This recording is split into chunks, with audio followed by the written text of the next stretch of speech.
Rescue operations in final stage in Uttarkashi. 41 workers expected to be taken out in the next few hours.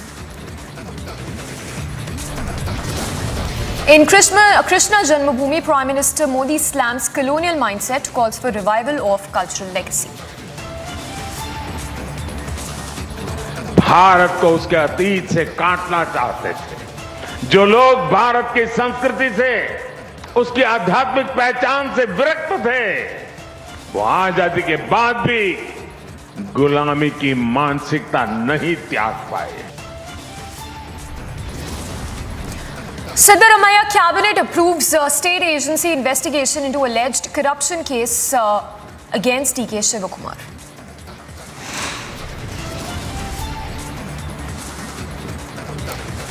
Wreath-laying ceremony of 5 army personnel who laid down their lives in Rajouri anti-terror operations held.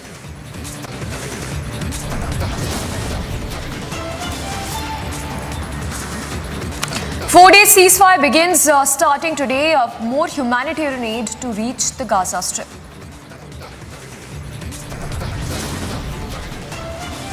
Hamas to release first batch of hostages. Israel and Hamas exchange list of those to be released.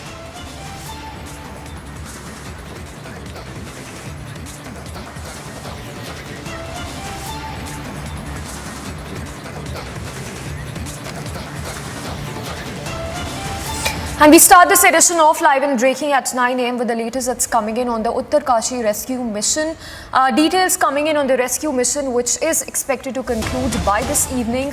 And a statement that's also now coming from the former PR advisor to the PMO, who says that by evening we could see a breakthrough happen. Not just this, note that for now the drilling process has been kept on hold as there was a technical snag in the auger machine which is being used to drill through the rubble.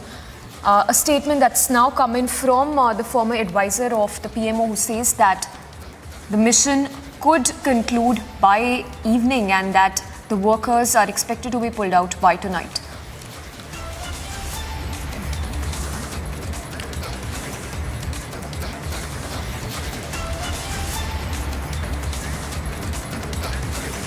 All right, so the drilling process is expected to resume in hours from now. In fact, a statement also that's coming from the former advisor of the PMO, who's spoken exclusively to Republic on the details so far with regard to the operation, which has now been put on temporary hold due to technical snag in the auger machine. So, what's the current status of the operation? The position now is that we are into pipe cutting at the mouth of the tunnel, and that exercise should be through in another 60 minutes or so. Thereafter, we will resume the normal operations of our auger drilling, which should take in the assembly process, as you know, about 3 hours or so. So 11:30 or 12, we expect that we should be beginning our drilling operations, and if everything goes on well, which is supported by the GPR results that we have obtained, that next 5 meters there is no metallic obstruction, so we should be through smoothly into the entire 60-meter area that we intend completing by the evening, and by 6 o'clock we should complete our exercise. We have been told that DRDO equipment has been basically called for some scanner. Could you please elaborate on that, what that scanner is all about? No, it's a ground penetration radar that has been deployed by the Parsons company, and they have given us a result that next 5 meters there is no metallic obstruction.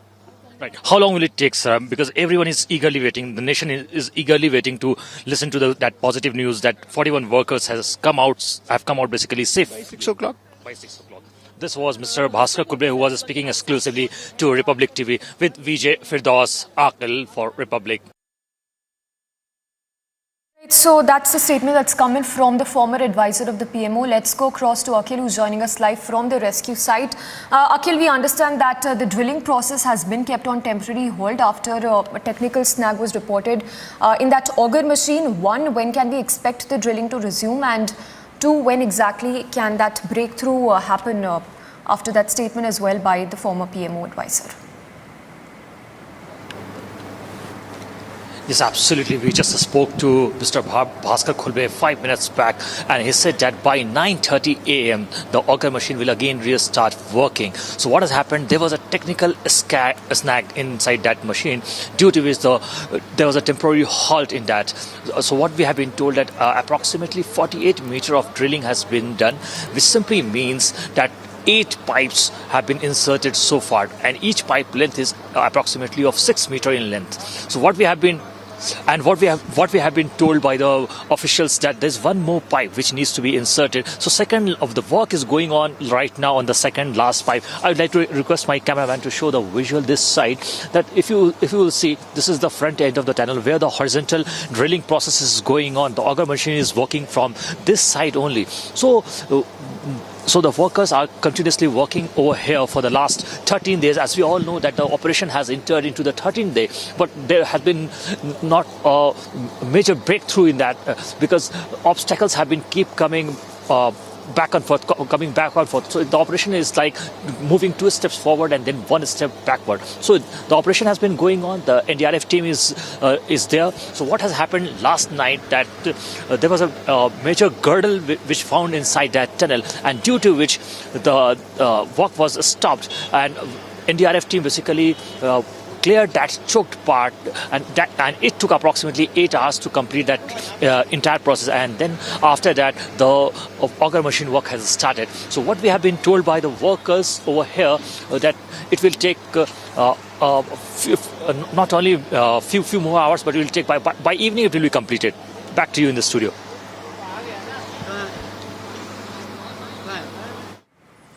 Yes, and Akhil, anything known about the kind of equipments that have been kept in handy once the workers are pulled out? And tell us more about the kind of food that's also being given, as well as the medicines being supplied to the workers. Yes, absolutely. All the arrangements are ready. What we have been told by Mr. Bhaskar Khulbe a few moments back, that DRDO an equipment basically has been sent inside to scan the tunnel right now. So that DRDO equipment is basically going to scan 20-meter distance from where the workers are working right now. So the personals, NDRF personnel is working at that point. The officials who are there, they have told us that the DRDO equipment, that a scanner is going to scan the next 20 meters ahead. So what's there? Is there any rubble? Is there any metallic rod inside that? Is there any rock which is creating? Is there any rock which is basically creating obstruction? So that's a big concern for everyone. But what we have been told by the officials over here, that no one can anticipate right now what can come next, because this is not the first time that auger machine has got technical escape. This is the third time. So all the efforts are being made to counter all those problems which can come midway while drilling the tunnel. So on the rehabilitation program, basically the entire team is ready. What you can see over here, I'd like to request my VJ to show you towards my left. There you see near that truck there is a makeshift hospital which have been created over there. So 41 beds are ready over there. Apart from that, 41 ambulances have been called over here, which is absolutely ready. So the moment NDRF team will get inside and go inside that tunnel, what we have been told, that 3 NDRF people will enter through that rescue tunnel, the rescue pipe which is being created right now, and 3 NDRF people will go towards the side of the levers, and from there they will send one by one. So inside that tunnel there is a trolley which will be kept, and on that trolley the workers who are stuck inside that tunnel for the last 13 days will be coming one by one from that passage. Back to you. Right, Akhil, thank you for the moment. We'll keep coming back to you. The latest that's coming in, breakthrough expected by this evening, a statement that's coming from one of those experts.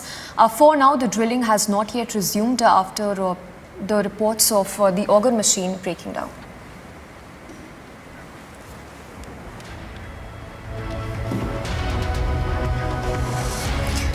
And the latest on the anti-terror operations in Rajouri, note that wreath-laying ceremony was held for the 5 army personnel who laid down their lives in an encounter with the terrorists in Kala Kote area. Now these visuals are also coming in from the General Hospital where the bodies of those martyred were taken.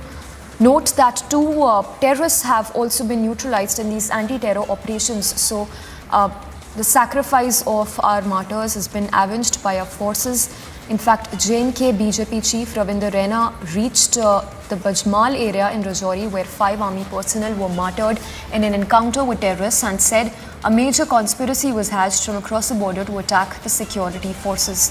The visuals on your screens right now are of that wreath-laying ceremony being given to the martyrs who lost their lives while saving the nation and guarding our border areas.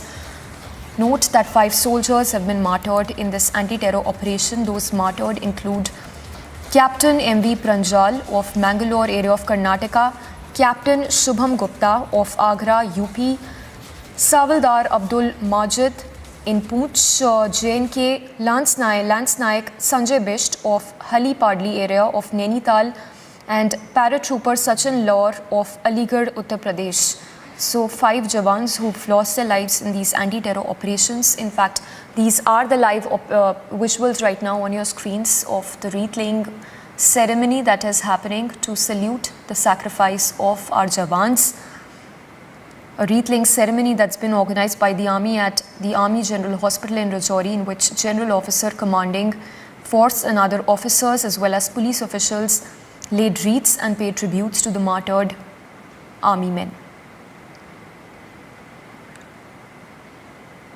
So the mortal remains of the martyred army personnel are now being sent to their native places for the last rites. Note that Captain Pranjal is survived by his wife, while Captain Gupta has left behind his father. Havaldar Majid is survived by his wife and 3 children, while Lance Nayak Bisht and paratrooper Laur have left behind their mothers in this anti-terror operation. So it's a 2-day, it was a 2-day anti-terror operation which is now concluded. The sacrifice of our martyrs has now been avenged. 5 Jawans, note, have lost their lives while serving the nation.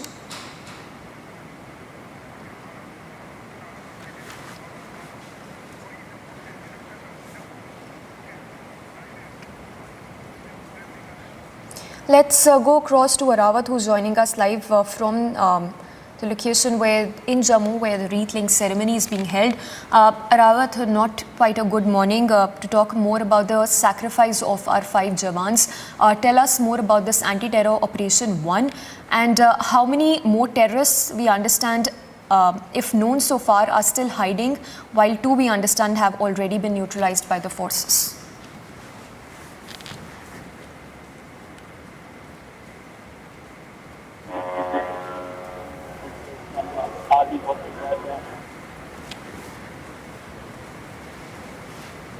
Jawans and 2 officers is going on. My VG can show you that in some time the senior army officials, Jammu and Kashmir police officials will reach this spot, and you can see the all preparations have done here for the wreath-laying of 2 captains of Indian Army and the 3 Jawans of Indian Army. My VG can show you the all preparations have been done. In fact, the operation is still underway in the Rajouri area, and you can see that there is a movement of forces here at military hospital, and the wreath-laying ceremony has started a while ago. LG Manoj Sinha will be here in this place shortly. Also GOC 15, you can see here in the visuals the wreath-laying ceremony at military hospital 166 is going on. In fact, the operation is still underway. You can see here in the visuals how the Jawans are saluting the sacrifice of these Jawans who lost their lives yesterday in the operation at Rajouri. In fact, if we talk about the operation in which the Lashkar-e-Taiba terrorist killed, and he was supposed to target the forces in this operation, and you can see here in the visuals right now the wreath-laying ceremony is going on right now, and my VJ is showing you the visuals from military hospital in Jammu. The killed Lashkar-e-Taiba was trained in the Afghanistan, who was neutralized by the forces yesterday, and he was trying to make children and women hostage in the Rajouri's Kalakot area. and it's a big win for the security forces, and these forces have sacrificed their lives for their nation, and the nation is saluting these brave Jawans. LG Manoj Sinha will reach here shortly, and you can see here in the visuals senior army officials here are present at the military hospital in Jammu. Civil administration, paratroopers and other are here at present. You can see my VG can show you, if he can show you the visuals of 360 degree of the venue where the breathing ceremony is going on. In fact, if we'll talk about the recovery from the killed terrorists, and a huge recovery have been made from these two highly trained terrorists from the Rajouri area. It was a 2-day long operation in which two terrorists of Lashkar-e-Taiba have been neutralized so far. In fact, Indian Army officials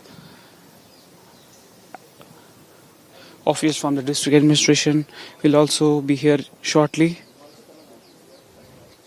The breathing ceremony of 4 soldiers is going on at 166 military hospital in Jammu.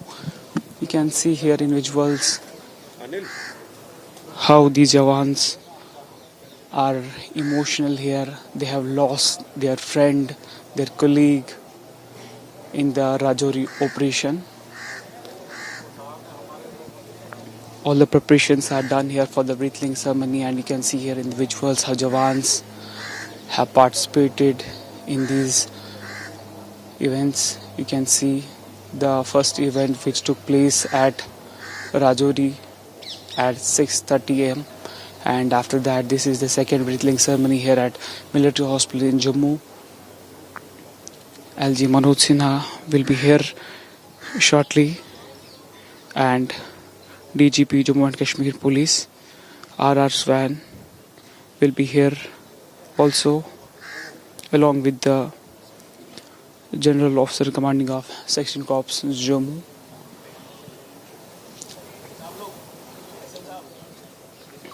All the preparations are already done here. After that, these Jawans will be taking to their village and other parts of the country for the last rites.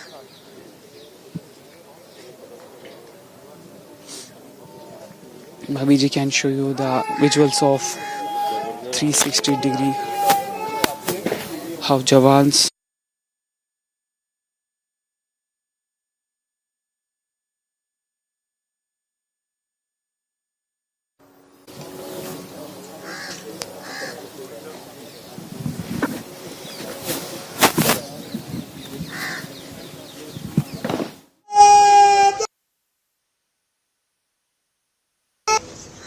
पर नहीं कर रहा है।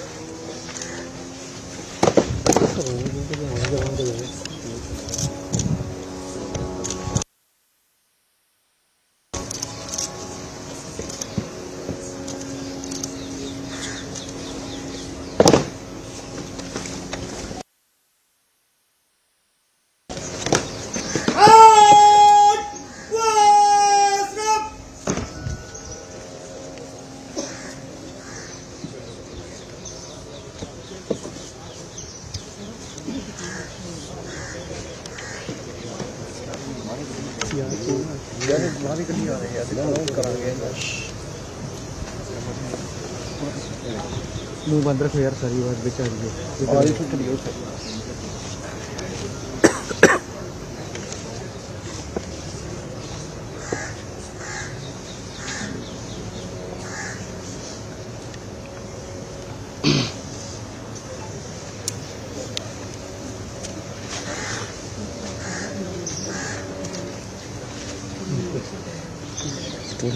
नहीं जगह नहीं यहाँ पे देखो ना जगह पे इधर कोई जगह पे नहीं करते हैं भाई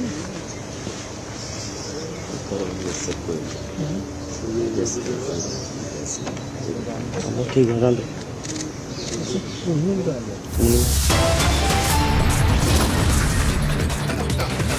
Heading into a very short break, coming up on the other side, the latest from Uttarkashi, drilling put on hold, mission to resume in hours from now.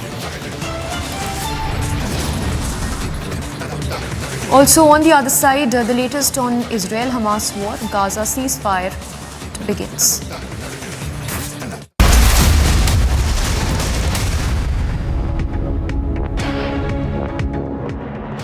In the global employability rankings by Times Higher Education UK, only the following 6 institutions from India are ranked amongst the top 230 in the world for having the most employable graduates.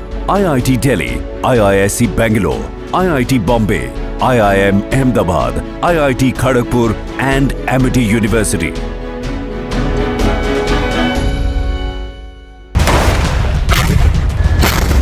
For the first time that we are witnessing this scale of attacks very close to the armistice agreement line that are taking place. The multiple airstrikes that the Israel side is carrying out on the Hamas infrastructure. Moments before the implementation of on-ground ceasefire, the officers, the commanders on ground of the Israel Defense Forces are yet to be conveyed about the implementation of the decision that has been taken by the Netanyahu government, and now the attacks are intensifying with each passing minute.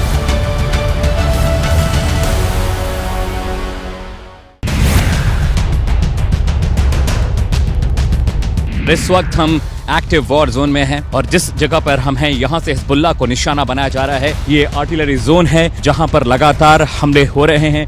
उस तरफ जिधर Hezbollah के आतंकवादी उन दूर पहाड़ियों पर बैठे हुए हैं और वहाँ से वो फायर करते हैं और उसका जवाब यहाँ से जो आर्टिलरी वेपन्स हैं, जो आर्टिलरीज हैं, वो जवाब देते हैं। ऐसे ही बहुत सारे आर्टिलरी वेपन्स यहाँ पर इंस्टॉल किए गए हैं और हिजबुल्लाह पर सीधे हमले करते हैं। यहाँ पर आर्मी एक्टिवली लगातार हिजबुल्लाह पर हमले कर रही है।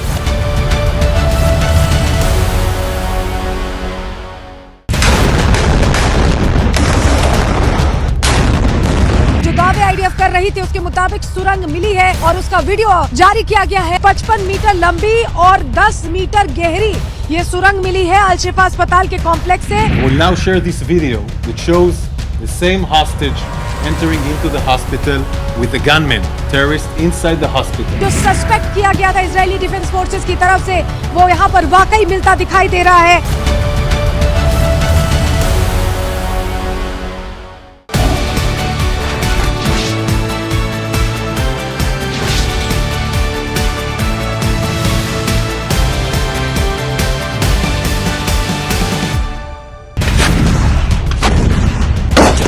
We are reporting from the armistice line of agreement and the intense small arms firing that is taking place as the day has begun. There was a briefing for the Israel media by the Prime Minister Benjamin Netanyahu in which he has made it amply clear that there is going to be no permanent ceasefire, but yes, there is a possibility of temporary ceasefire in exchange of the hostages. As we speak, there are loud bangs that are taking place inside the Gaza city, very close to the Jabalia refugee camp and also Al-Fakura, the UN school where the operations were carried out.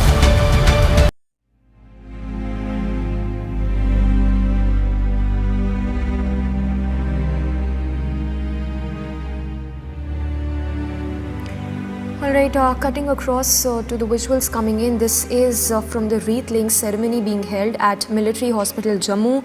Among those present include LG Manoj Sinha, Army Commander, 16 Corps Commander, Group Commander, Director General of Police as well. A wreath-laying ceremony that is being held to salute the valor and sacrifice of the 15 Jawans who've lost their, laid their lives in service for the nation. Let's go across to Arawat, who's joining us live from the military headquarters. Arawat, tell us more about the 5 Jawans who've sacrificed their lives in those anti-terror operations that were held in Rajouri. Yes, Amisha, it was the 2-day-long operation. We can see here in the visuals the wreath-laying ceremony is going on here at Jammu Military Hospital, and my VG can show you the visuals. All preparations have already been done here from the morning for the wreath-laying ceremony of these Jawans who sacrificed their lives for the nation. In fact, right now the 4 Jawans wreath-laying ceremony is underway at 166 Military Hospital in Jammu. My VG can show you the visuals of the ceremony here at Jammu. This was a 2-day long operation in Rajouri. In fact, the operation is still underway in the Rajouri belt. The area is being sanitized by the joint forces. And after this wrestling ceremony, Indian Army and Jammu and Kashmir Police will brief the media about the complete operation. The terrorist who was killed in this operation was being trained in the Afghanistan, and he had been sent last year in the Jammu region's Rajouri to revival of the terror activities again. In fact, the killer terrorist Qari, who was most wanted terrorist, and he was the backbone of Lashkar-e-Toiba, he has been neutralized in yesterday's operation. It's a big win for the security forces that the big terrorist who was trained in the Afghanistan was killed in yesterday's operation with his associate. And in fact, the killed terrorist who was tried to make hostage their children's and women's in the dokas of Rajouri.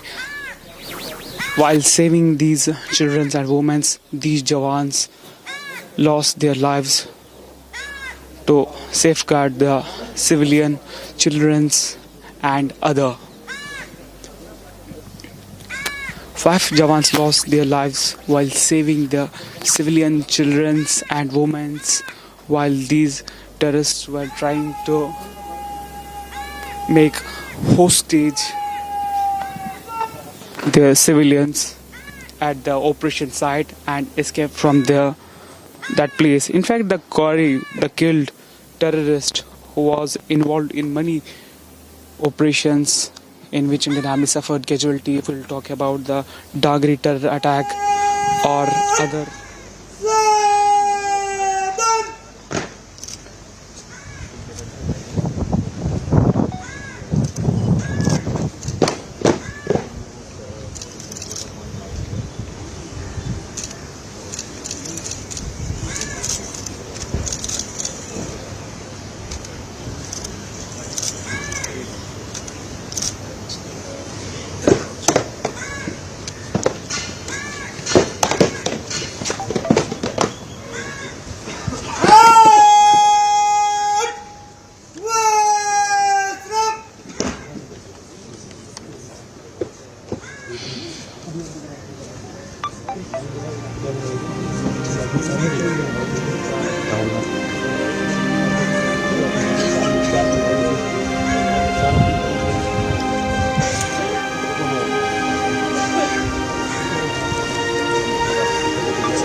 Let's go across to Major General A.K. Sewach, who's joining us on the phone line. Major General, if for our viewers who are watching this broadcast as the wreath-laying ceremony is being held for the 5 Jawans martyred in the anti-terror operation, if you can talk to us more about how is it, the life on the front line to fight it out in the border areas while there is an attempt every time by the Pak terrorists not just to infiltrate but also to attack our personnel stationed at the border areas. As far as this terrorism which is going on in South Kashmir as well as south of Punjab, this has increased in last about 2 years. The focus was earlier in Kashmir Valley, but the residual terrorists left are only about 50 to 60. Now the focus of Pakistan is shifted toward the south of Punjab, that is mainly in the Rajouri Poonch area, because these areas are infested with forest and mountainous terrain, and the visibility is very poor. It's an ideal place for terrorists to operate. For last 20 years, that area was generally very quiet. Now they have activated this area. They are making use of drones to supply them weapons, ammunition, and other items. There seem to be some sort of local support because they have been operating there in those jungles and they need some logistic support to sustain themselves. So possibly that is also there. So the whole area, Rajouri, Poonch, Balakot area has become active now, and the focus of the security forces is to, in a very systematic and professional manner, combat that area and eliminate these terrorists. You see, the strategy also needs to be slightly changed now because basically the Pakistan has to be taught lesson. The terrorism is emanating from Pakistan soil. There are launch pads where more than 500 to 600 terrorists are already waiting to be infiltrated. We may need to strike these launch pads as a training areas from India itself. We have a capability and capacity now. Therefore, this needs to be done because the operations which are taking place in Rajouri, which is a difficult area, we are having a lot of casualty, and possibly we need to refine and also change our tactics. But it goes without saying that one must tell to the countrymen, the officers are leading the operation. The young officers are the cutting edge of Indian Army, and they led the operation, and hence you find the officer casualty is slightly higher than the men. But all said and done, we salute our brave hearts. They are fighting for the country, and they have made us proud.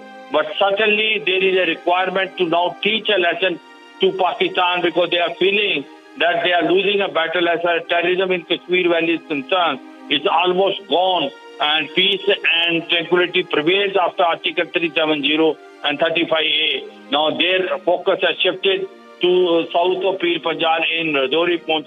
Here we need to now hit them back and also teach a lesson to Pakistan that if they do not bend their way, we'll come and strike you at the place where it hurt you most. Major General, appreciate you speaking to us this morning. And as you see, those are the live visuals on your screens from Jammu, where wreath-laying ceremony is being held for our Jawans martyred.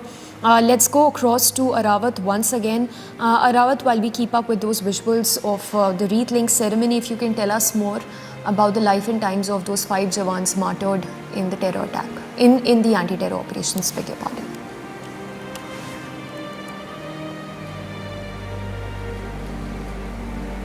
See here in which was the senior Indian Army Jawans have reached the spot. In fact, you can see here in the visuals by which I can show you they are here for the wreath-laying ceremony today in this anti-terror operation. 5 Jawans lost their lives, including 2 officers at Rajouri. By which I can show you the senior Indian Army officials have reached the spot. The wreath-laying ceremony will take place in a few seconds after this. When they are waiting here for the LG Manusina's visit here at this spot. In fact, if we'll talk about the martyred Jawans, if we'll talk about the Pranjal who was from the Karnataka who lost their life in these anti-terror operations, and if we'll talk about the Captain Shubham Gupta who is from the Agra, and the final rites are taking place here at Jammu's military hospital, by which you can show you the visuals about the activity. And if we'll talk about the Hawala Abdul Majid, who was from the Punch, and his wreath-laying ceremony has been done already at morning 6:30 in the Punch. If we will talk about the Sanjay Bisht, who is from the Nainital, and his wreath-laying ceremony is also going on here at Jammu's military hospital. If we'll talk about the Sachin, who was the paratrooper, and he was from the Uttar Pradesh, his wreath-laying ceremony is also going on here at the Jammu's military hospital. You can see the different senior officials from the Indian Army are coming here at this spot in the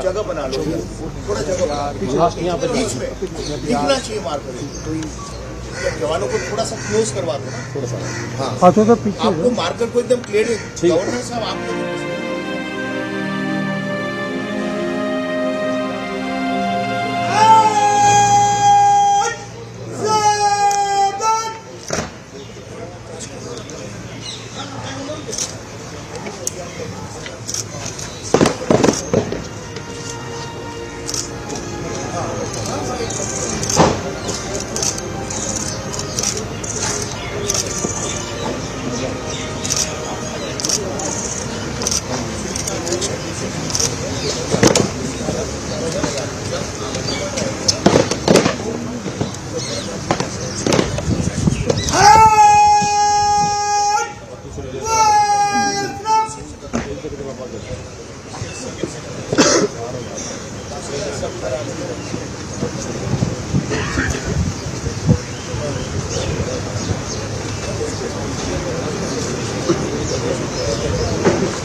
You can see here individuals how the preparations have already been done here at Jammu. The wreath-laying ceremony is going here at Jammu's military hospital. Maybe we can show you the visuals here at 166 military hospital Jammu. DGP Jammu and Kashmir Police will be here shortly, along with the General Officer Commanding Section Corps, and other senior officials are scheduled to reach here shortly, and they are waiting here for the officers. You can see here Jawans are very much emotional because they have lost their loved ones, friends and colleagues in the Rajouri anti-terror operation, in which Jammu and Kashmir Police have neutralized a top terrorist Qari who was being trained in the Afghanistan, and he has seen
that operation. The operation is still underway. My VJ can show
इस वक्त हम active war zone में हैं और जिस जगह पर हम हैं यहाँ से हिजबुल्लाह को निशाना बनाया जा रहा है। ये आर्टिलरी जोन है जहाँ पर लगातार हमले हो रहे हैं।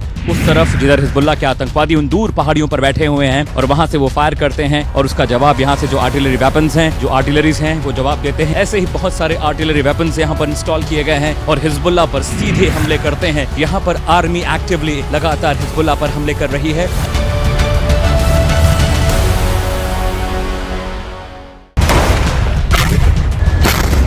For the first time that we are witnessing this scale of attacks very close to the armistice agreement line that are taking place. The multiple airstrikes that the Israel side is carrying out on the Hamas infrastructure moments before the implementation of on-ground ceasefire. The officers, the commanders on ground of the Israel Defense Forces are yet to be conveyed about the implementation of the decision that has been taken by the Netanyahu government, and now the attacks are intensifying with each passing minute.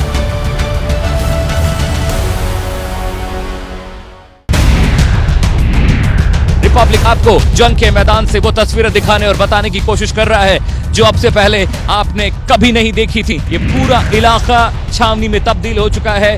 Army की करीब 25,000 जो reserve forces हैं वो यहाँ पर हैं। Golan Heights का जो बॉर्डर है वो बमुश्किल 8 किलोमीटर है और इसीलिए ये एक्टिव वॉर फील्ड है। यहाँ पर बड़े हमले करने की तैयारी की जा रही है।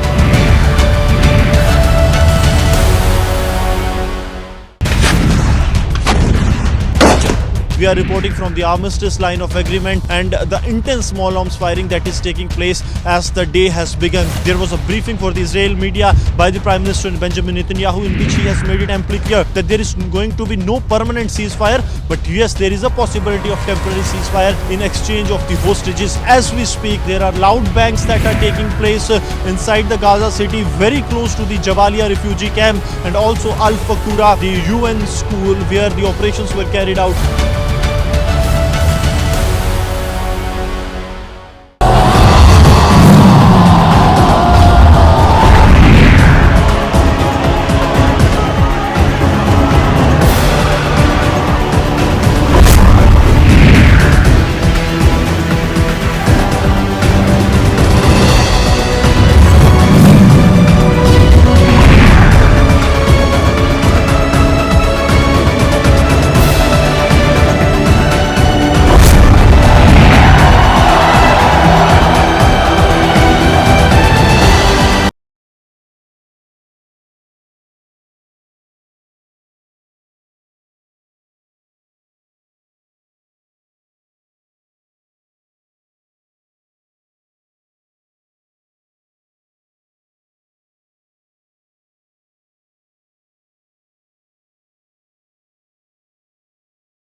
including 2 captains. If we'll talk about the identification of these Javans, if we'll talk about the Captain MV Pranjal, who is from the Mangalore, Karnataka, and another captain who lost their lives while fighting anti-terror operation in Rajouri is Shubham Gupta. He is from the Agra, and Hawaldar Abdul Majid, who is from the Punch area of Jammu, and his briefing ceremony have been done already at the 6:30 a.m. this morning. And another Jawan who lost his life while fighting the anti-terror operation is Sanjay Bisht, who is from the Nainital, and the 5th paratrooper who lost his life while fighting the terror operation is Sachil Lord, who is from the Uttar Pradesh. And in fact, if we'll talk about the overall this operation, security forces have achieved a big victory in this operation. If we'll talk about the killed terrorist who was trained in the Afghanistan, the killed terrorists have been identified by the. In fact, we are also having the CCTV picture of that terrorist who was neutralized yesterday in this operation. The Lashkar-e-Toiba's backbone have been neutralized by these forces in the Rajouri belt of Jammu yesterday. The killed terrorist Kori who tried to make hostage their some locals, children in the dogs of the Rajouri, but these forces have sacrificed their lives to save these small children's. In fact, the killed terrorists who tried to make hostage civilian population in the Rajouri belt, but these Jawans who lost their lives and officers have played an important role in this operation, but they have unfortunately lost their lives while fighting the anti-terror operation. If we'll talk about the Qari who was trained in the Afghanistan 2 years before, and he was sent to Jammu region for the revival of terrorism last year. In fact, he was also the mastermind of Bimbargali Punch attack that was ambush on the Indian Army Jawans, in which the 5 Jawans lost their lives. And if we'll talk about the Dangri attack, in 7 civilians from the Hindu community have been killed by these terrorists who have been neutralized yesterday in the anti-terror operation. In fact, Jammu and Kashmir police along with the Indian Army are going to brief media about this complete operation, which is scheduled at 1 p.m. today. They will reveal all the information, what was their plans of the Qari, why he was there sent. In fact, we have learned from our sources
You can see here individuals, these Jawans are very much emotional because they have lost their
Congress ने राजस्थान को महिलाओं के खिलाफ अपराध में number 1 बना दिया है। आज हमारी पार्टी, हमारी सरकार आपके सामने जो काम किया उसके दम पर वोट मांग रहे हैं। तेलंगाना में ना कांग्रेस को फायदा होगा ना बीजेपी को फायदा होगा। ये तेलंगाना की आवाम इस बात का फैसला कर चुकी है। केसीआर, ओवैसी की पार्टी और कांग्रेस तीनों परिवारवादी पार्टियां हैं।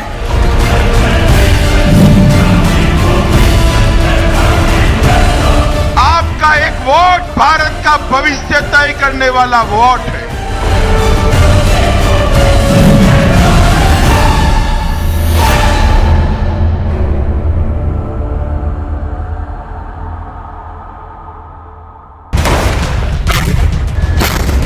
For the first time that we are witnessing this scale of attacks very close to the armistice agreement line that are taking place. The multiple airstrikes that the Israel side is carrying out on the Hamas infrastructure moments before the implementation of on-ground ceasefire. The officers, the commanders on ground of the Israel Defense Forces are yet to be conveyed about the implementation of the decision that has been taken by the Netanyahu government, and now the attacks are intensifying with each passing minute.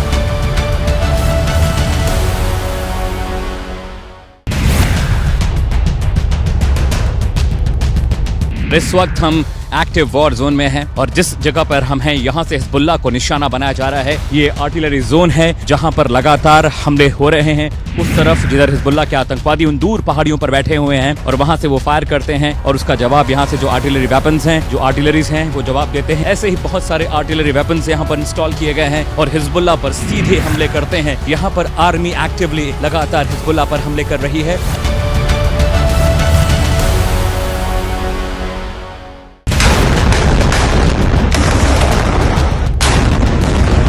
IDF कर रही थी उसके मुताबिक सुरंग मिली है और उसका video जारी किया गया है। 55 मीटर लंबी और 10 मीटर गहरी ये सुरंग मिली है अल-शिफा अस्पताल के कॉम्प्लेक्स से। We'll now share this video which shows the same hostage entering into the hospital with a gunman, terrorist inside the hospital. जो सस्पेक्ट किया गया था इजरायली डिफेंस फोर्सेस की तरफ से वो यहाँ पर वाकई मिलता दिखाई दे रहा है।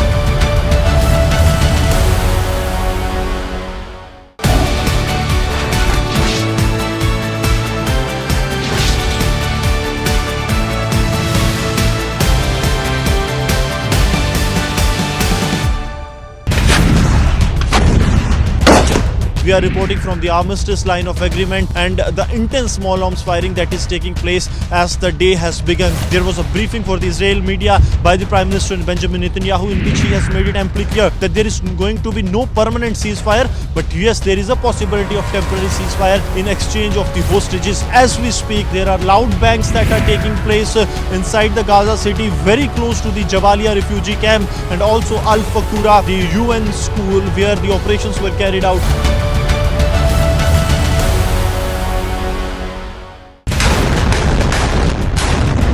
गाजा स्ट्रिप के बिल्कुल करीब से हम रिपोर्ट कर रहे हैं। यहाँ से 1.5 किलोमीटर की दूरी पर गाजा स्ट्रिप को आप देख पा रहे हैं और अभी भी धमाका वहाँ तेज हुआ है। इस बीच ऐसा लग रहा है कि हुती विद्रोही और जो हिजबुल्लाह है मुस्लिम वर्ल्ड को भड़काने की कोशिश कर रहे हैं। तो सवाल ये बना हुआ है कि क्या युद्ध का दायरा अब तेजी से बढ़ता जा रहा है और क्या और देश भी युद्ध के मैदान में कूदने वाले, क्योंकि अमेरिका इजराइल के साथ खड़ा है। ऐसे मुस्लिम वर्ल्ड के सामने ये चुनौती बनी हुई है कि वो किसका पक्ष ले।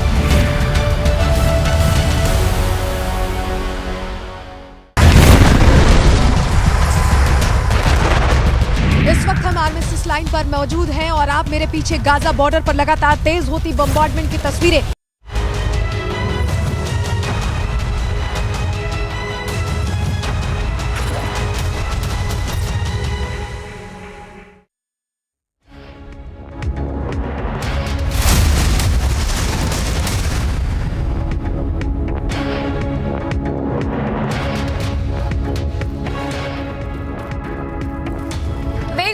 It's 10 a.m. We are live and breaking. I'm Samiksha Srivastava. Our top focus remains on the mission progress in Uttarkashi. The mission is expected to conclude by this evening. We'll get you ground reports from that very location, starting first with the top headlines.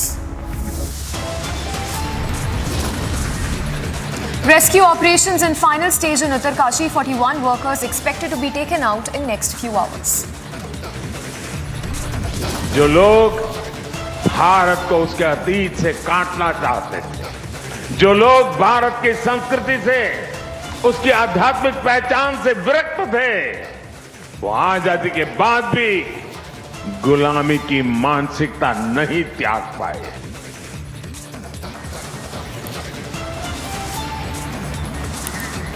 In Krishna Janmabhoomi, Prime Minister slams colonial mindset, calls for revival of cultural legacy. Siddaramaiah cabinet approves state agency investigation into alleged corruption case of D.K. Shivakumar. Wreath-laying ceremony of 5 army personnel who laid down their lives in Rajouri anti-terror operations held. 4-day ceasefire begins starting today of more humanitarian aid to reach Gaza region. Hamas to release first set of hostages. Israel and Hamas exchange list of those to be released.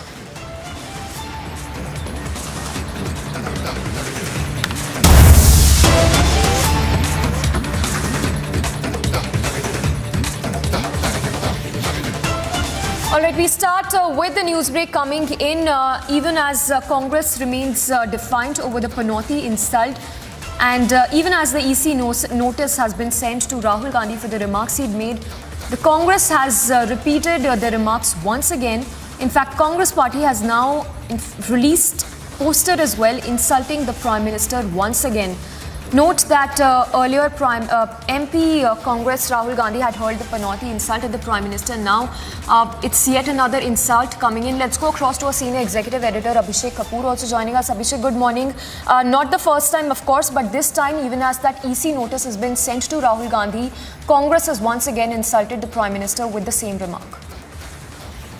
Well, at least now the mask is off or the facade is off, because remember till yesterday the defense of the Congress spokesperson was that Rahul Gandhi did not actually name the Prime Minister. He was just mentioning Panoti in the context of the cricket match. He did not name the Prime Minister, but now it's clear, do you go by the tweet, that this is actually aimed at the Prime Minister. Now there might be a legal hurdle there for the Congress party to jump, because remember the Election Commission has issued the show cause notice, which is returnable by the evening of 25th, which is tomorrow. So obviously, if the Congress party is doing this because they think that they can get around it, maybe that's the plan or that's the thought. But Congress party's repeat attack with the Panoti jibe, I think, is not going to. It's obviously aimed at eliciting a reaction from the BJP, and which obviously might come. It would be interesting to see how the proceedings with the Election Commission really pan out. Remember, not the first time that Rahul Gandhi has put himself in a situation where he has had to go to the courts and apologize for the comments, be it in the case of the attack he made on the RSS, or in the case of the Prime Minister, that for which in fact he was convicted, the kind of attack on Prime Minister's caste, which in fact has continued in this campaign also with the none other than Mallikarjun Kharge, the Congress president, actually attacking Prime Minister's caste. We have in fact seen Prime Minister's late father also being drawn in a very vicious campaign that has panned out over the last few days. The Prime Minister's caste, Prime Minister's late father being targeted, brought in the campaign. As I said, there might be a legal issue also emanating of this second attack, but it would be interesting to see how the BJP takes it and comes around to respond to this. Abhishek, stay with us. Let's take a word from BJP's Manjinder Singh Sirsa also joining us. Sir, good morning. The news, of course, coming in that Congress has once again repeated the Panoti insult, this while the EC has already sent the notice to Rahul Gandhi. How is the BJP exactly going to go ahead and take up this issue, even as the EC has already taken stock of that insult? So after the Election Commission has already taken the notice to this action of Rahul Gandhi, now just to safeguard him, just to give a message कि हमारा राजा चाहे नालायक है, चाहे राहुल गांधी पागल है, चाहे राहुल गांधी मंदबुद्धि का एक इंसान है, लेकिन अब हमें उसकी मजबूरी में उसी की राग में राग गाना पड़ेगा. हमें भी जो राहुल गांधी ने कहा वही कहना पड़ेगा.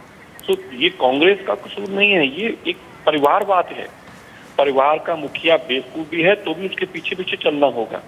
अब ये उसको डिफेंड करने के लिए लगे हुए हैं कि इलेक्शन कमीशन ने उसको नोटिस दे दिया, डजंट मैटर, हम तो करेंगे जी क्योंकि राहुल बाबा ने कहा है, बाबा ने कह दिया है तो हम करेंगे.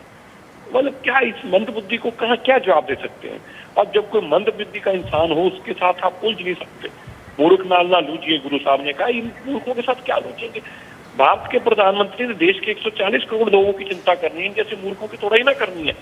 ये तो ऐसे काम ही करेंगे, तो चाहेंगे कि इनको अखबार में इनकी सुर्खियों में नाम आ जाए, कहीं इनको टीवी पे स्पेस मिले, कोई इनकी तरफ ध्यान दे. लेकिन मुझे नहीं लगता कि बीजेपी का कोई भी लीडर इनकी ऐसी मंदबुद्धि वाली बातों की तरफ ध्यान देता होगा. मूर्ख वाला काम करते रहे. तो इलेक्शन कमीशन को नोटिस दिया है, उनको अपना काम करने दिया जाए. जो इलेक्शन कमीशन ठीक समझेगा, कॉन्स्टिट्यूशनल अथॉरिटी है, let them take that action. We are not going anything more than this. हमें क्या लेना इन पागलों के साथ? ये तो पगला गए. All right, Manjinder Singh Sirsa, we leave it at that. So the BJP is saying that it's for the EC now to take action against Rahul Gandhi. The BJP also maintaining that this is something which could backfire for the Congress in wake of these elections also taking place in the 5 states.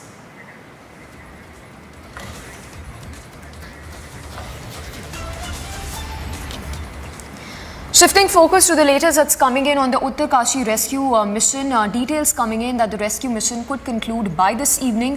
In fact, the time that's also been given by the former advisor to the PMO is 6 p.m. Also note that as we are expecting a breakthrough by this evening, the drilling process has not yet begun. It was put on hold following the technical snag in that auger machine that is being used to drill through that rubble to pull out the 41 trapped workers. In fact, we exclusively spoke with the former advisor of the PMO on the rescue operations. Listen into what he has to say. Sir, what's the current status of the operation?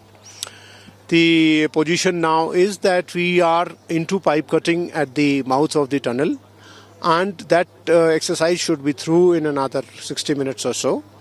Thereafter, we will resume the normal operations of our auger drilling, which should take in the assembly process, as you know, about 3 hours or so. So 11:30 or 12, we expect that we should be beginning our drilling operations, and if everything goes on well, which is supported by the GPR results that we have obtained, that next 5 meters there is no metallic obstruction, so we should be through smoothly into the entire 60-meter area that we intend completing by the evening, and by 6 o'clock we should complete our exercise. We have been told that DRDO equipment has been basically called for some scanner. Could you please elaborate on that, what that scanner is all about? No, it's a ground penetration radar that has been deployed by the Parsons company, and they have given us a result that next 5 meters there is no metallic obstruction.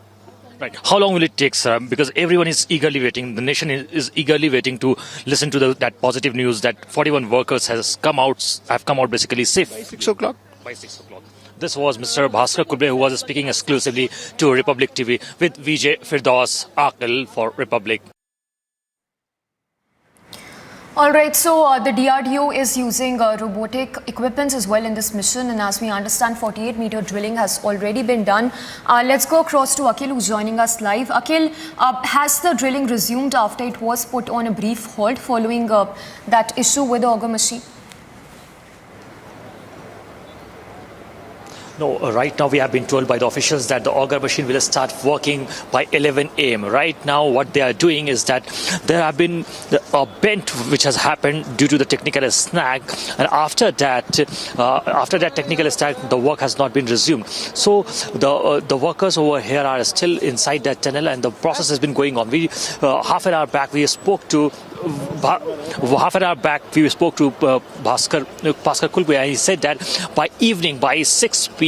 we can supposedly get some major breakthrough in this operation. As we all know that for the last 13 days, the workers have been stuck. All 41 men are inside that tunnel, inside that dark tunnel, for whom basically the entire nation is praying, and everyone is ready over here. And as if you see, I would like to request my cameraman to show you that there is a makeshift hospital which has been created over there, and 41 ambulances are ready. And what we know so far that 7 ambulances are with live equipments. So basically all the preparations have been made so far over here. So once they will come out from this tunnel, they will be taken to the local, first to this makeshift hospital over here, and then after that they will be taken to the local hospital. And if God only knows right now, there's no clarity as of now, because once they will come out, then only the medical team which is ready over here, the doctors team who are ready over here, they will check all those workers who are basically inside that tunnel right now, and then after that, if needed, they will be sent to AIIMS Rishikesh also, because all the preparations have been done on the ground zero level. And there is one more thing I would like to request my cameraman to show the face of the tunnel. Here you see the alternative passage, that rescue tunnel which has been created, the escape tunnel which has been created. So there, what we have been told that 3 NDRF stars will first go inside that tunnel by crawling, and after that they will take along with them the stretcher. So on that stretcher, that trolley, that trolley has got 4 wheels.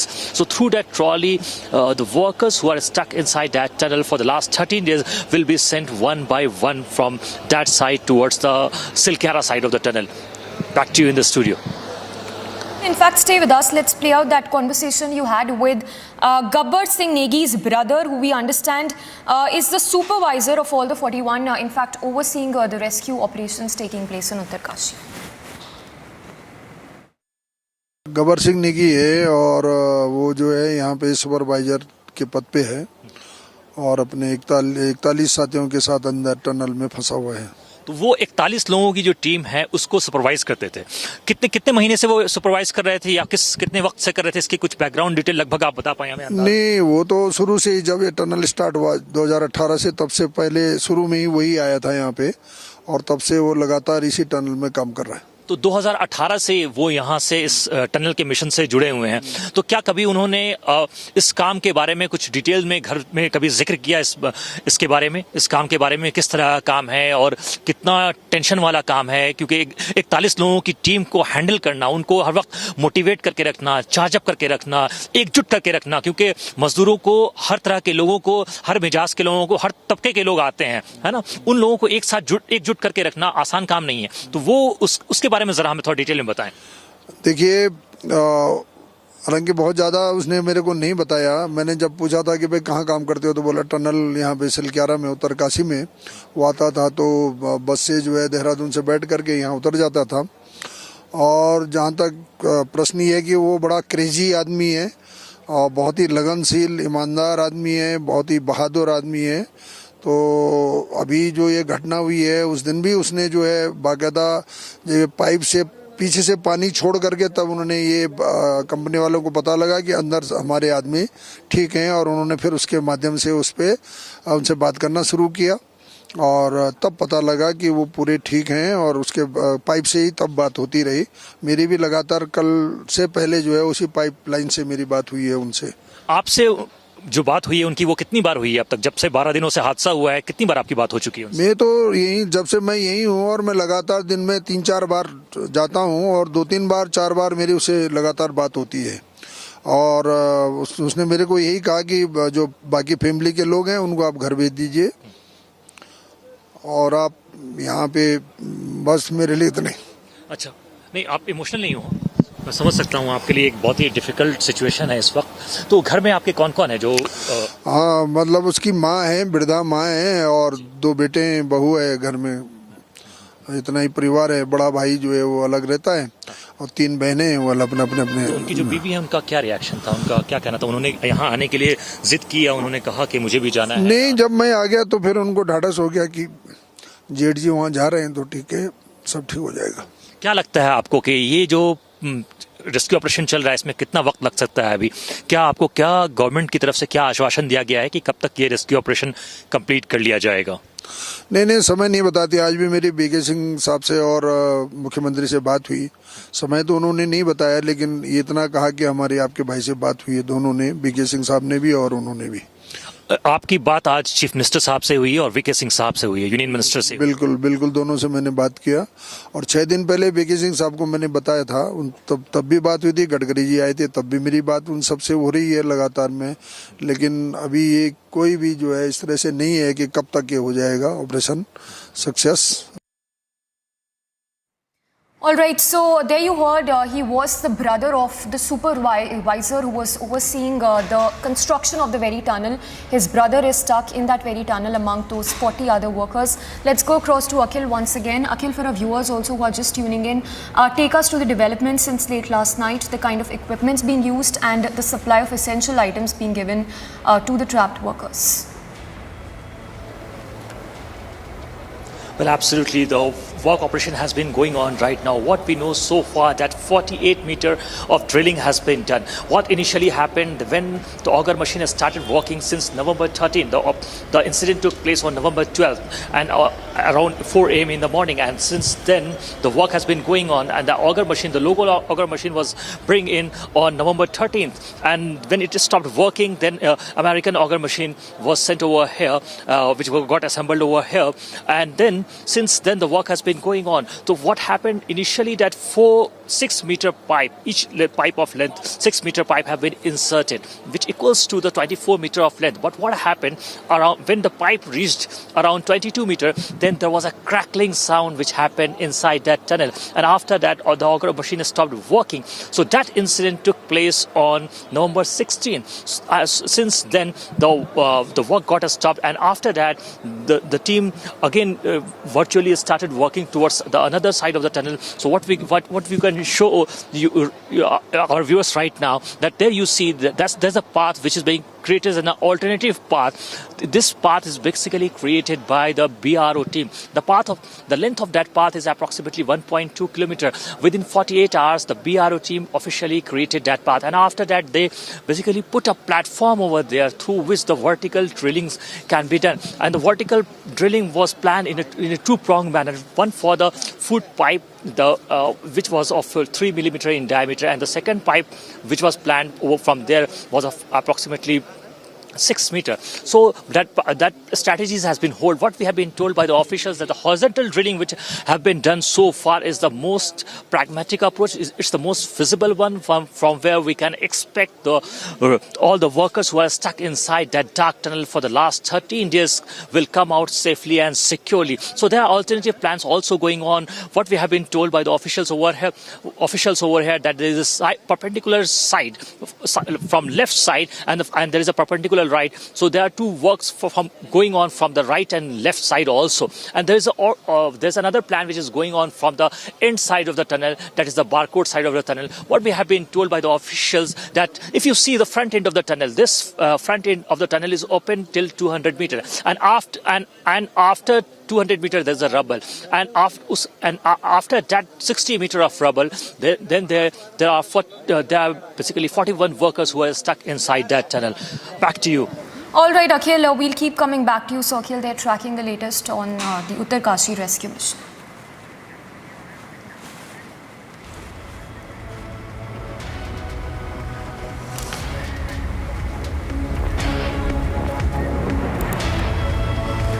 Moving on then, with just few days to go for elections in Rajasthan, war of words is only getting fiercer. In fact, in a rally that was being addressed, Amit Shah launched a scathing attack at Gehlot government, alleging that the Rajasthan government obstructed the pink stone mining that was needed for the Ram temple construction. All right, we'll just play out that soundbite of Amit Shah's scathing attack at Chief Minister Gehlot. He says that Congress has, in fact, had obstructed the construction of the Ram Mandir, to which the Congress chief Mallikarjun Kharge has now responded, saying that the party has always been secular. So, war of words that has now erupted over Amit Shah's attack at the Gehlot government. Mallikarjun Kharge, who's now responded to Amit Shah's remark, who says that Congress has always been a secular party, after Amit Shah said that it's the Grand Old Party that obstructed the very construction of the Ram Mandir. All right, we'll just play out that soundbite of Union Home Minister. Listen into that reaction. 70 साल से राम मंदिर के मसले को एक Congress party अटका रही थी। गहलोत जी ने राम मंदिर के लिए राजस्थान का पत्थर जा रहा था, उसको भी रोकने की हिमाकत करी है। और नरेंद्र मोदी जी ने राम मंदिर का भूमि पूजन भी किया और 22 जनवरी को रामलल्ला की प्राण प्रतिष्ठा।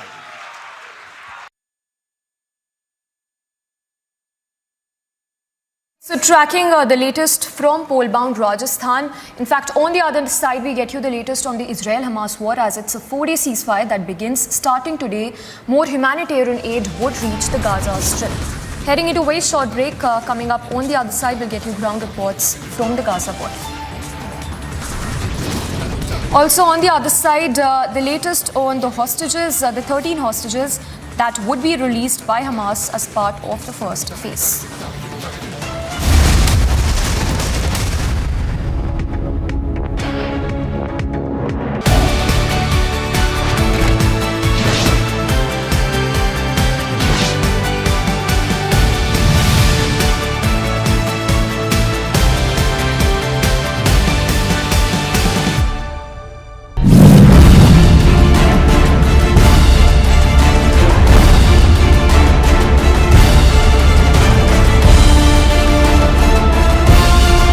कांग्रेस ने राजस्थान को महिलाओं के खिलाफ अपराध में नंबर 1 बना दिया है। आज हमारी पार्टी, हमारी सरकार आपके सामने जो काम किया उसके दम पर वोट मांग रहे हैं। तेलंगाना में ना कांग्रेस को फायदा होगा ना बीजेपी को फायदा होगा।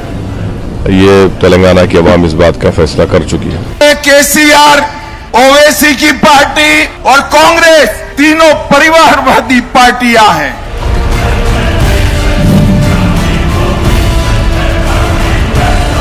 आपका एक वोट भारत का भविष्य तय करने वाला वोट है।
इस वक्त हम एक्टिव वॉर जोन में हैं और जिस जगह पर हम हैं यहाँ से हिजबुल्लाह को निशाना बनाया जा रहा है। ये आर्टिलरी जोन है जहाँ पर लगातार हमले हो रहे हैं।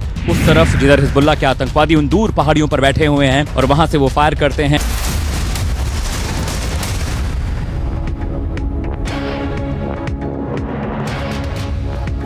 Alright, getting a news break from pole-bound Telangana, where a mega cash seizure has been reported in the Rangareddy district. In fact, cash amounting to 5 crore rupees has been recovered from a car by the state police. And the latest also coming in that the seized cash has now been handed over to the IT department officials. There you see that's the mega seizure by the Telangana police. The cash that was recovered from a car late last evening. In fact, the latest also coming in that this cash recovered has now been sent to the IT officials. But this is 5 crore amount that has been recovered from a car, inside a car in Rangareddy district.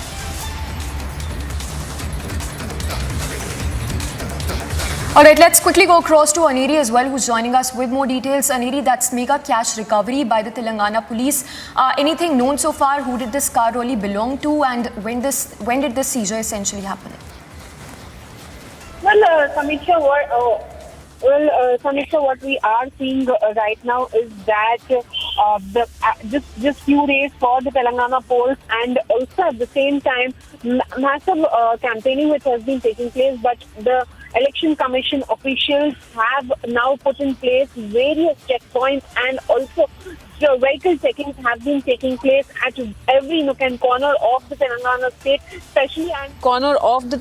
state, especially in the border areas. And while campaigning, and also yesterday while the Telangana police was holding checkpoints, during a regular check from a car, we saw that police officials seized near about 5 crore rupees cash from a car in 2 bags. Well, we have been seeing that how you can see in the visuals also, this 5 crore rupees have been seized by the police officials, and now this has been handed over to the IT department officials for further investigation, and to whom this cash belongs to is what the officials are trying to find out now, and also further action will be taken based on what exactly is the reason behind this cash. And also because remember, it's election time, and many of the political parties try to woo the voters by distributing cash, and that is the one big reason why we are seeing that strict checking is being taking place by the police officials at every nook and corner where there are checkpoints which have been put in place, especially in the districts and bordering areas.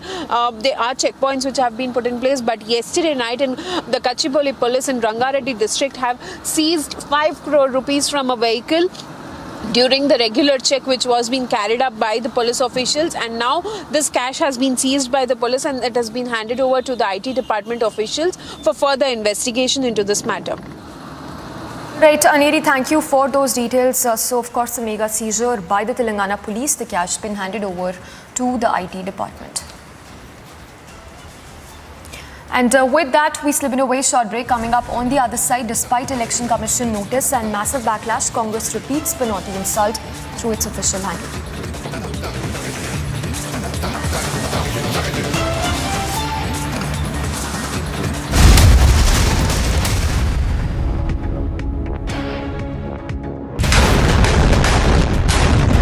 Gaza strip के बिल्कुल करीब से हम report कर रहे हैं। यहाँ से 1.5 किलोमीटर की दूरी पर गाजा स्ट्रिप को आप देख पा रहे हैं और अभी भी धमाका वहाँ तेज हुआ है। इस बीच ऐसा लग रहा है कि हुती विद्रोही और जो हिजबुल्लाह है मुस्लिम वर्ल्ड को भड़काने की कोशिश कर रहे हैं। तो सवाल ये बना हुआ है कि क्या युद्ध का दायरा अब तेजी से बढ़ता जा रहा है और क्या और देश भी युद्ध के मैदान में कूदने वाले, क्योंकि अमेरिका इजराइल के साथ खड़ा है। ऐसे मुस्लिम वर्ल्ड के सामने ये चुनौती बनी हुई है कि वो किसका पक्ष ले।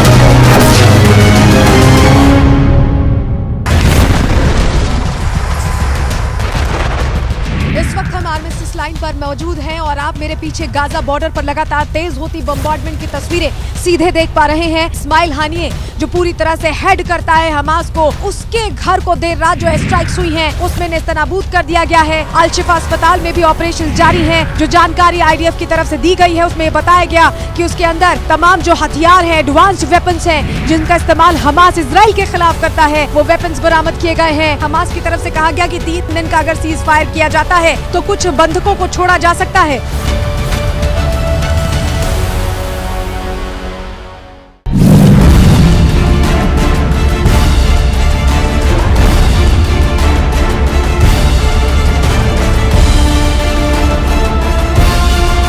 कांग्रेस ने राजस्थान को महिलाओं के खिलाफ अपराध में नंबर 1 बना दिया। आज हमारी पार्टी, हमारी सरकार आपके सामने जो काम किया उसके दम पर वोट मांग रहे हैं।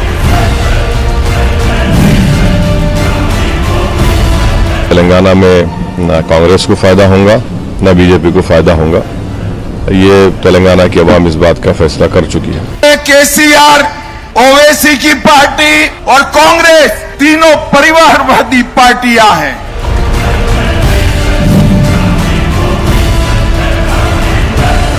आपका एक वोट भारत का भविष्य तय करने वाला वोट है।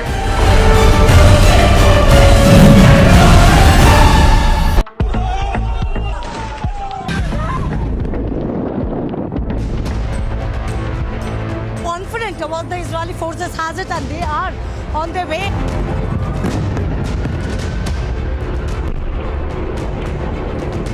रॉकेट जो है वो यहाँ पर दागे जा रहे हैं और वो देखिए आप हमारे सिर के ऊपर से पास में जो है वो यहाँ पे मिसाइल्स गिरी है। इजराइल अब ये इंतजार कर रहा है कि जैसे ही सभी लोगों को बाहर लेकर आया जाएगा, आतंकी को खत्म करने को लेकर जो स्ट्रैटेजी इजराइल ने बनाई है उसकी तैयारी भी की जाएगी। ಇಸ್ರೇಲ್ ಹಾಗೂ ಹಮಾಸ್ ನಡುವಿನ ಸಂಘರ್ಷ 12ನೇ ದಿನಕ್ಕೆ ಕಾಲಿಟ್ಟಿದೆ. ರಿಪಬ್ಲಿಕ್ ಕನ್ನಡ ದಿಟ್ಟ ವರದಿಯನ್ನ ಇಲ್ಲಿಂದಲೇ ಮಾಡ್ತಾ ಇದ್ದು,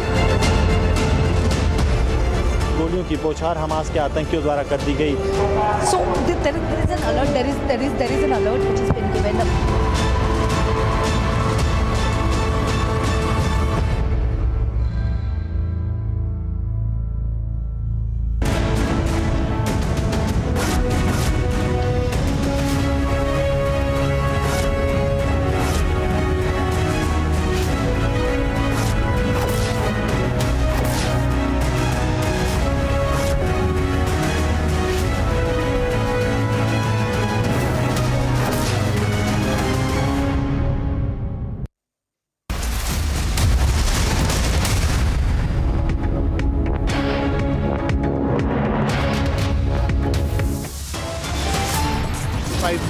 Meters, there is no metallic obstruction, so we should be through smoothly into the entire 60-meter area that we intend completing by the evening, and by 6 o'clock we should complete our exercise.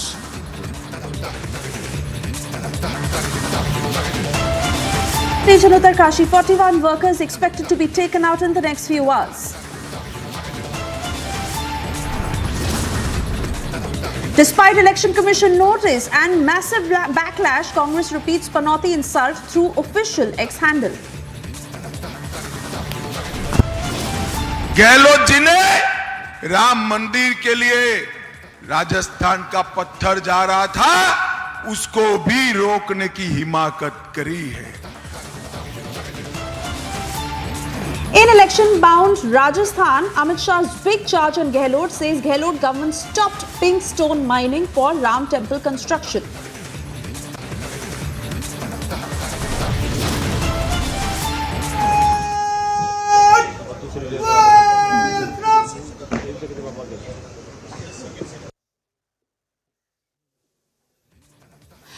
Wreath-laying ceremony of 5 army personnel who laid down their lives in Rajouri anti-terror operations held.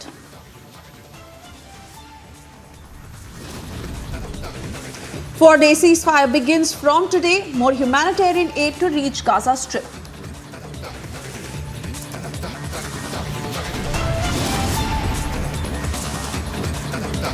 Hamas to release first batch of hostages. Israel-Hamas exchange list of those to be released.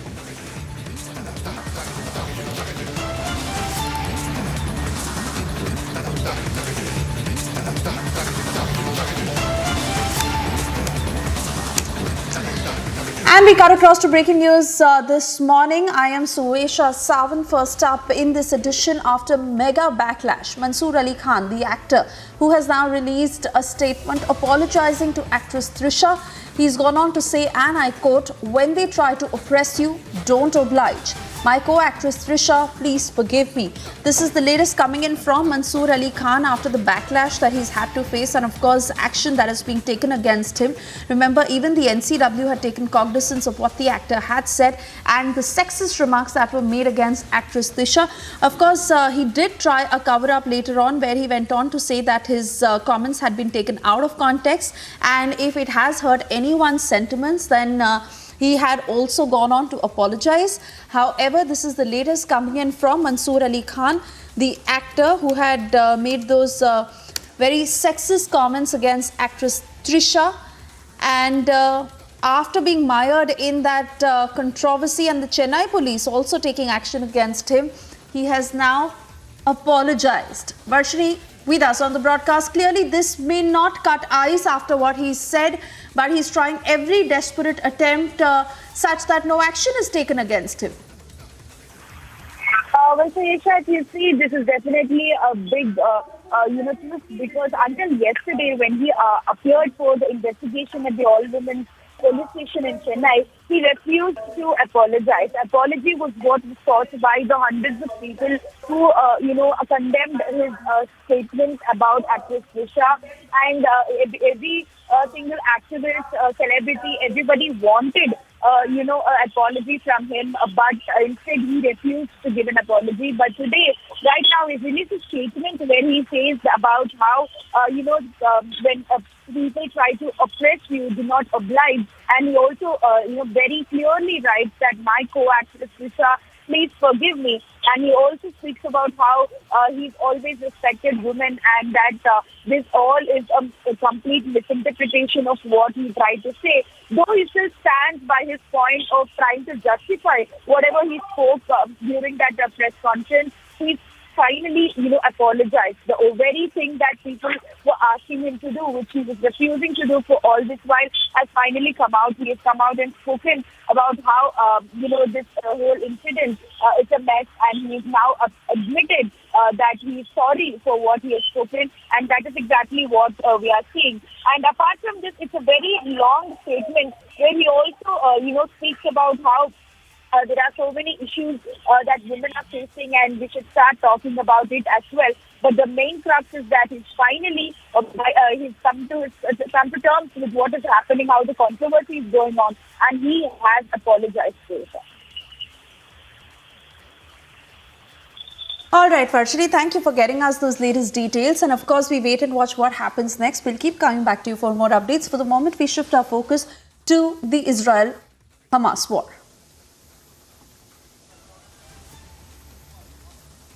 Yes, and after thousands of lives lost and much negotiation that has taken place, a 4-day ceasefire in Gaza between Israel and Hamas that has begun this morning after that day-long delay extended the agony for those hoping for some relief from the deal. The diplomatic breakthrough promised some relief in Gaza after weeks of Israeli bombardment, as well as families in Israel fearful for the fate of their loved ones taken captive during Hamas's October 7th attack that triggered the war. Ceasefire was originally set to begin on Thursday morning, but it appeared to hit a snag the night before when Israel's National Security Advisor Zachi Hanegbi announced a 1-day delay without providing any reason for it.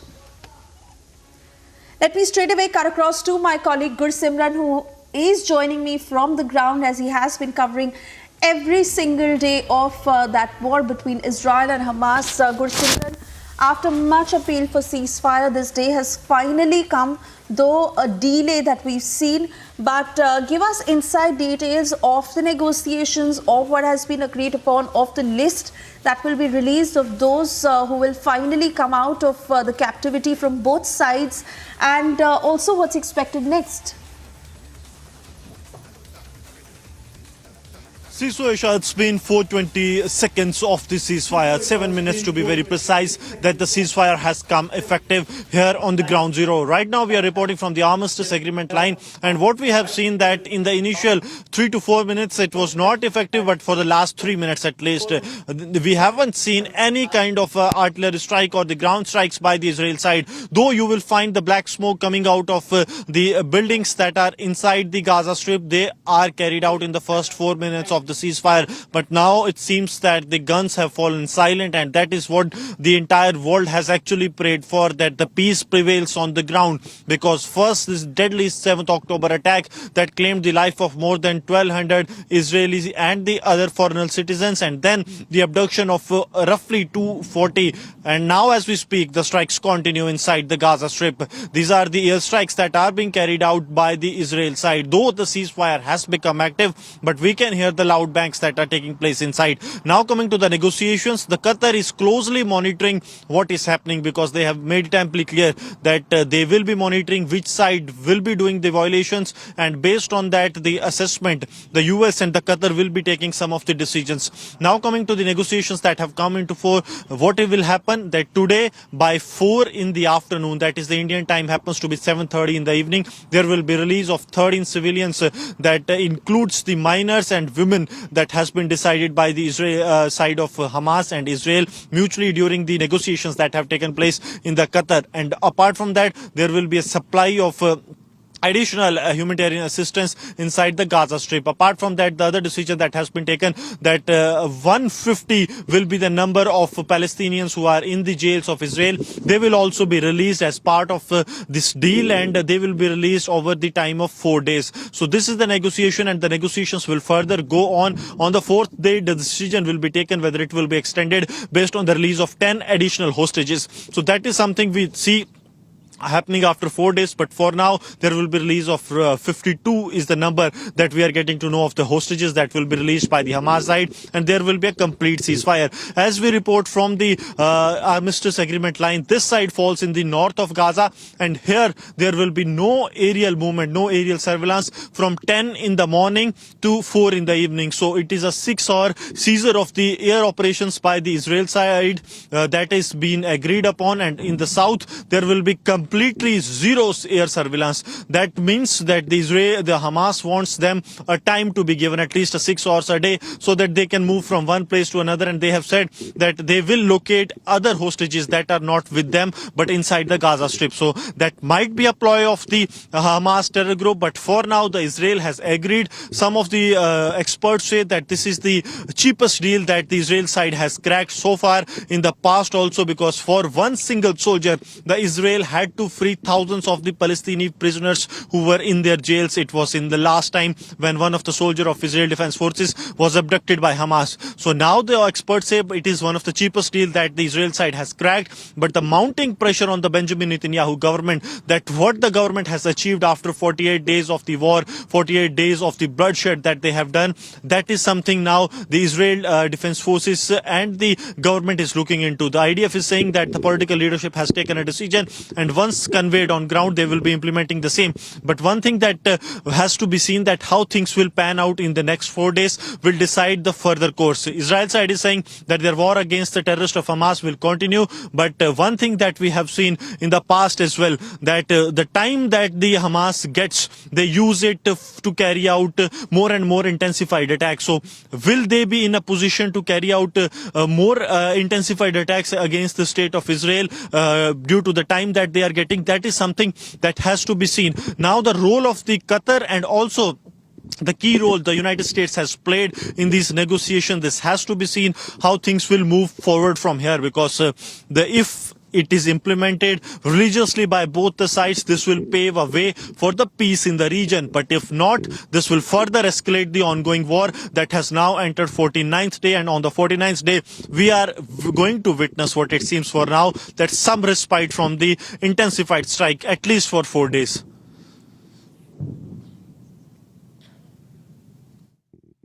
Oh yes, absolutely, Gursimran. And do stay on with us. We also have a reaction coming in from the Qatar Foreign Minister. Let's listen into what he said, after which I come back to you.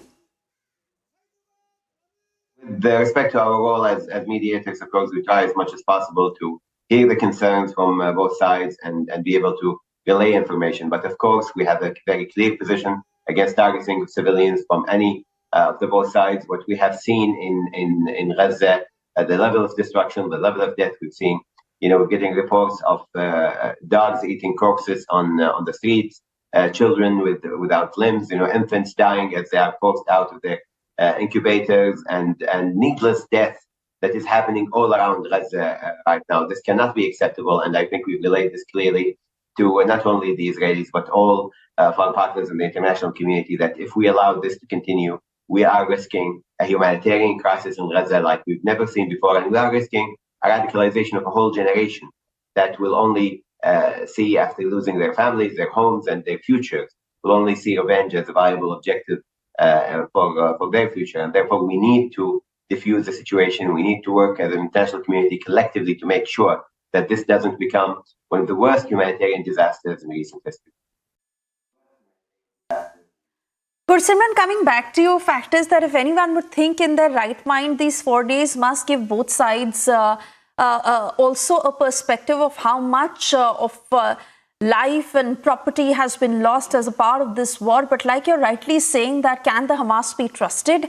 Because their past record certainly shows that when they get such time, they start preparing further for intensified attacks. And clearly Israel understands that. Also a lot resting on how they carry out the exchange of captives on both sides. If this does not go down properly, then it will impact negotiations in the future.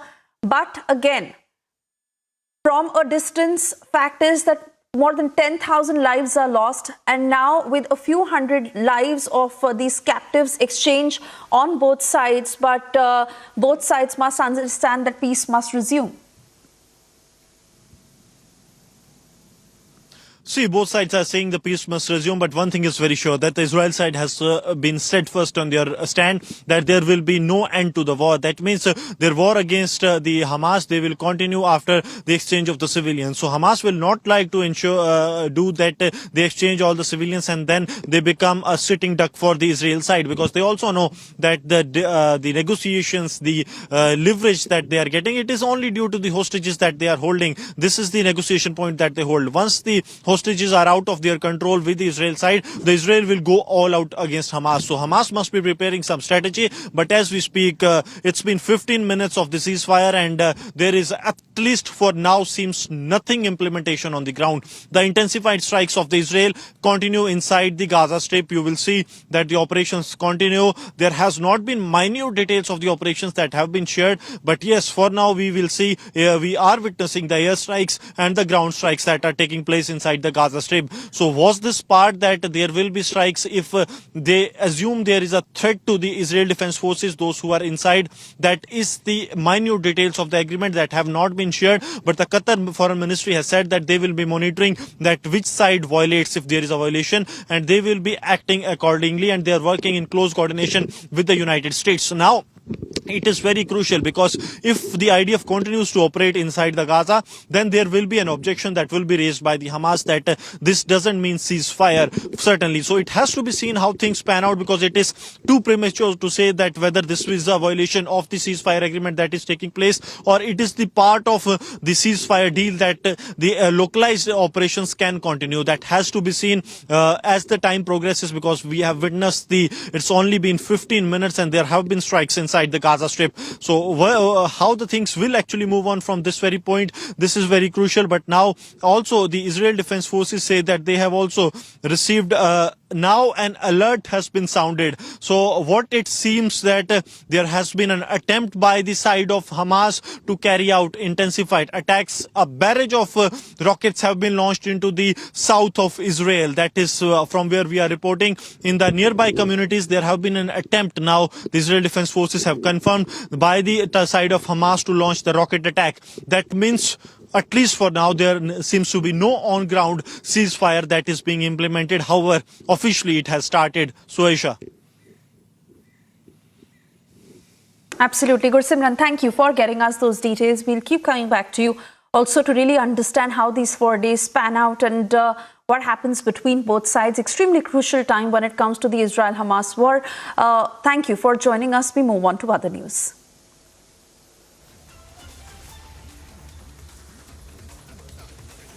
And while 5 people, including 3 young children, were taken to a hospital on Thursday following that stabbing incident in Dublin city centre, Prime Minister Leo Varadkar has said that the police has detained a suspect violent clashes that broke out in central Dublin on Thursday evening, with vehicles torched and riot police attacked after the attack on children. Protesters took to the streets in Dublin. Listen to all the voices that have come in so far.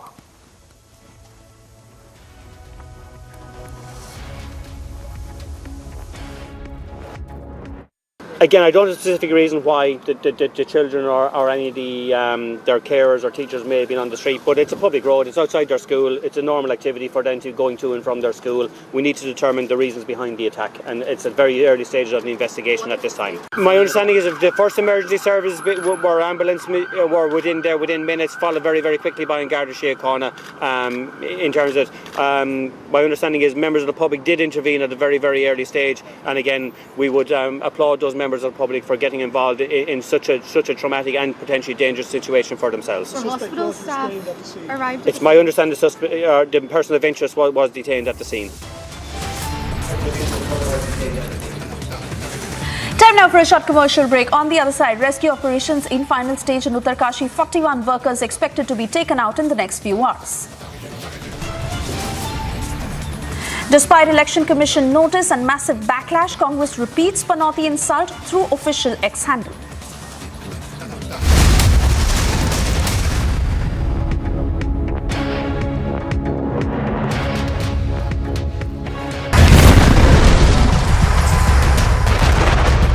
इस वक्त हम armistice line पर मौजूद हैं और आप मेरे पीछे गाजा बॉर्डर पर लगातार तेज होती बम्बार्डमेंट की तस्वीरें सीधे देख पा रहे हैं। इस्माइल हानिये जो पूरी तरह से हेड करता है हमास को, उसके घर को देर रात जो स्ट्राइक्स हुई हैं उसमें नेस्तनाबूद कर दिया गया है। अल शिफा अस्पताल में भी ऑपरेशन जारी है। जो जानकारी आईडीएफ की तरफ से दी गई है उसमें बताया गया कि उसके अंदर तमाम जो हथियार हैं, एडवांस्ड वेपन्स हैं जिनका इस्तेमाल हमास इजराइल के खिलाफ करता है, वो वेपन्स बरामद किए गए हैं। हमास की तरफ से कहा गया कि 3 दिन का अगर सीज फायर किया जाता है तो कुछ बंधकों को छोड़ा जा सकता है।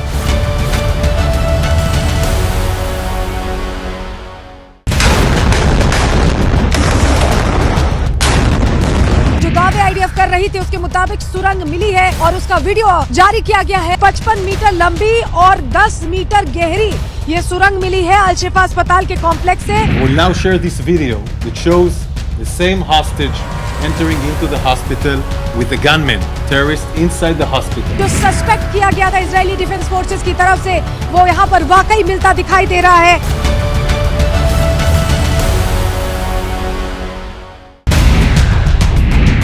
रिपब्लिक आपको जंग के मैदान से वो तस्वीरें दिखाने और बताने की कोशिश कर रहा है जो अब से पहले आपने कभी नहीं देखी थी। ये पूरा इलाका छावनी में तब्दील हो चुका है। आर्मी की करीब 25,000 जो रिजर्व फोर्सेस हैं वो यहाँ पर हैं। गोलन हाइट्स का जो बॉर्डर है वो बमुश्किल 8 किलोमीटर है और इसीलिए ये एक्टिव वॉर फील्ड है। यहाँ पर बड़े हमले करने की तैयारी की जा रही है।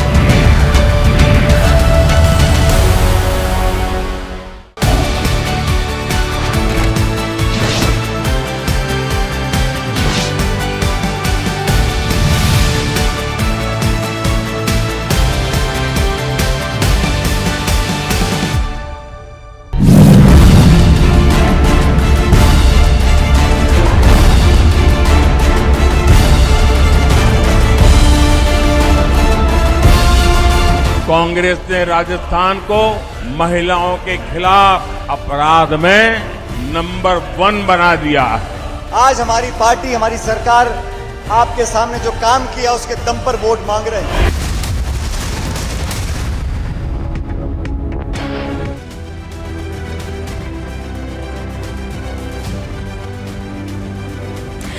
After a day of nerve-wracking delays and intense fighting in Gaza, the long-awaited hostage deal is set to move ahead.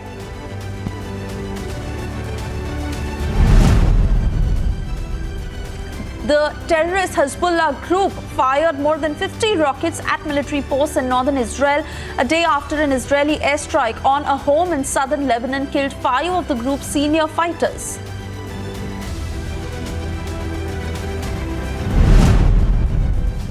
Thai nationals are among the hostages taken by Hamas, and their families are pleading with both Hamas and Israel to help ensure their release. Nearly 10% of those taken captive were migrant workers from Southeast Asia.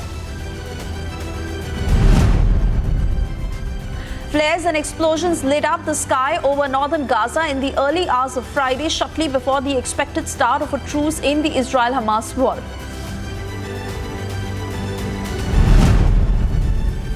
International humanitarian aid trucks were waiting to enter the Gaza Strip from Egypt ahead of the imminent temporary truce between Israel and Hamas that was expected to start on Friday morning.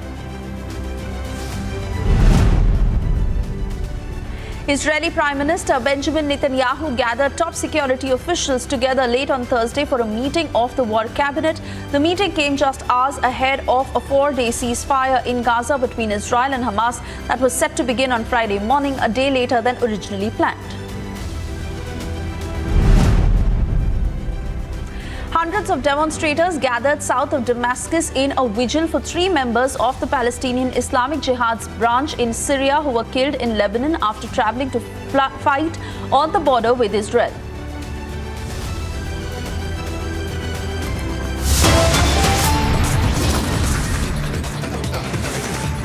Time now for a short commercial break. On the other side, despite Election Commission notice and massive backlash, Congress repeats Panoti insult through official X handle.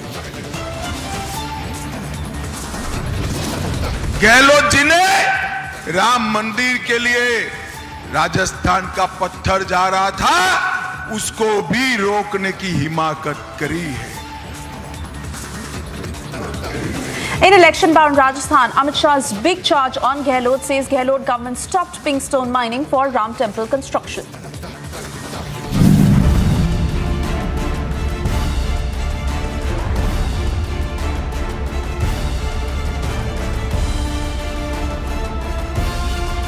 Congress ने राजस्थान को महिलाओं के खिलाफ अपराध में number 1 बना दिया है.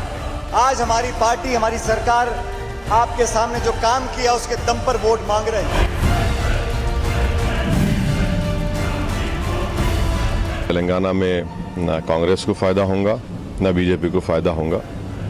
ये तेलंगाना की आवाम इस बात का फैसला कर चुकी है. केसीआर, ओवैसी की पार्टी और कांग्रेस तीनों परिवारवादी पार्टियां हैं.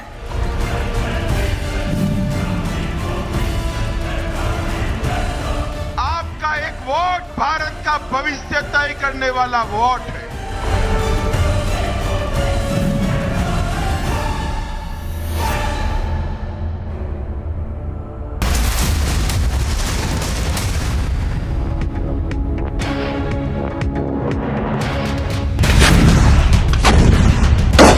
We are reporting from the armistice line of agreement and the intense small arms firing that is taking place as the day has begun. There was a briefing for the Israel media by the Prime Minister Benjamin Netanyahu in which he has made it amply clear that there is going to be no permanent ceasefire, but yes, there is a possibility of temporary ceasefire in exchange of the hostages. As we speak, there are loud bangs that are taking place inside the Gaza city, very close to the Jabalia refugee camp and also Al Fakura, the UN school where the operations were carried out.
Gaza strip के बिल्कुल करीब से हम report कर रहे हैं। यहाँ से 1.5 किलोमीटर की दूरी पर गाजा स्ट्रिप को आप देख पा रहे हैं और अभी भी धमाका वहाँ तेज हुआ है। इस बीच ऐसा लग रहा है कि हुती विद्रोही और जो हिजबुल्लाह है मुस्लिम वर्ल्ड को भड़काने की कोशिश कर रहे हैं। तो सवाल ये बना हुआ है कि क्या युद्ध का दायरा अब तेजी से बढ़ता जा रहा है और क्या और देश भी युद्ध के मैदान में कूदने वाले, क्योंकि अमेरिका इजराइल के साथ खड़ा है। ऐसे मुस्लिम वर्ल्ड के सामने ये चुनौती बनी हुई है कि वो किसका पक्ष ले।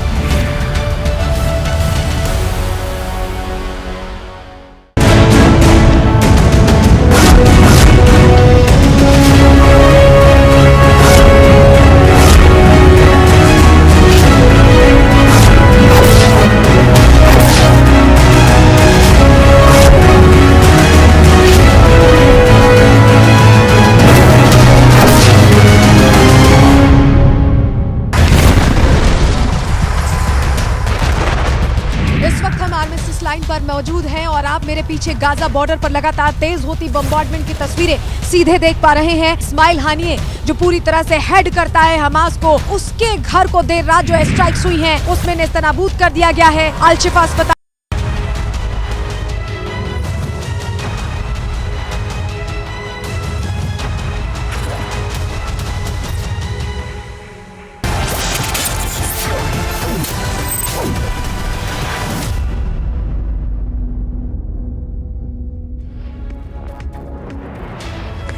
Good morning and thank you for staying tuned. You're watching Live and Breaking at 11. I'm Suesha Savan, getting you all the top stories making news this morning. Most importantly, the ceasefire that has now begun in Gaza and the development in the Israel-Hamas war. That and much more. First, a quick check of the headlines. Next 5 meters, there is no metallic obstruction, so we should be through smoothly into the entire 60-meter area that we intend completing by the evening, and by 6 o'clock we should complete our exercise. Rescue operations in final stage in Uttarkashi. 41 workers expected to be taken out in the next few hours. Despite Election Commission notice and massive backlash, Congress repeats Panoti insult through official X handle.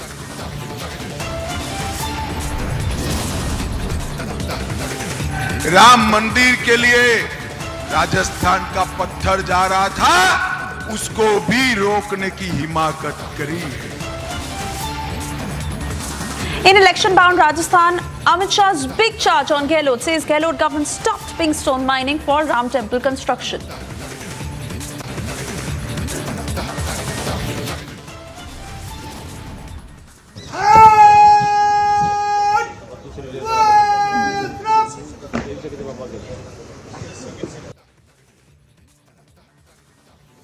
Wreathing ceremony of 5 army personnel who laid their lives in Rajouri anti-terror operations held. 4-day ceasefire begins from today. More humanitarian aid to reach Gaza Strip.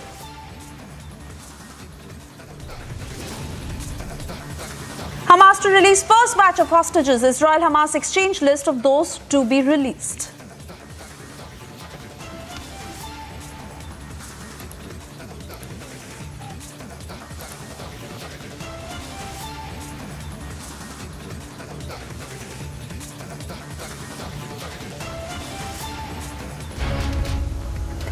And well, we are told that Uttarkashi rescue mission can conclude today and the 41 workers could be taken out of the tunnel. In the latest that we are getting from Uttarkashi auger machine platform that has been established yet again after it faced a hurdle. DRDO is using robotic equipments in the mission. 48-meter drilling that has been done so far and only few more meters that are remaining. Meanwhile, Uttarakhand Chief Minister Pushkar Singh Dhami has posted an update saying that along with monitoring and relief and rescue operations that are going on at the ground level in the tunnel under construction in Silkyara, Uttarkashi, he is conducting all the government work from the temporary Chief Minister camp office established in Malti. Akil is sending us this ground report. Let's take a look.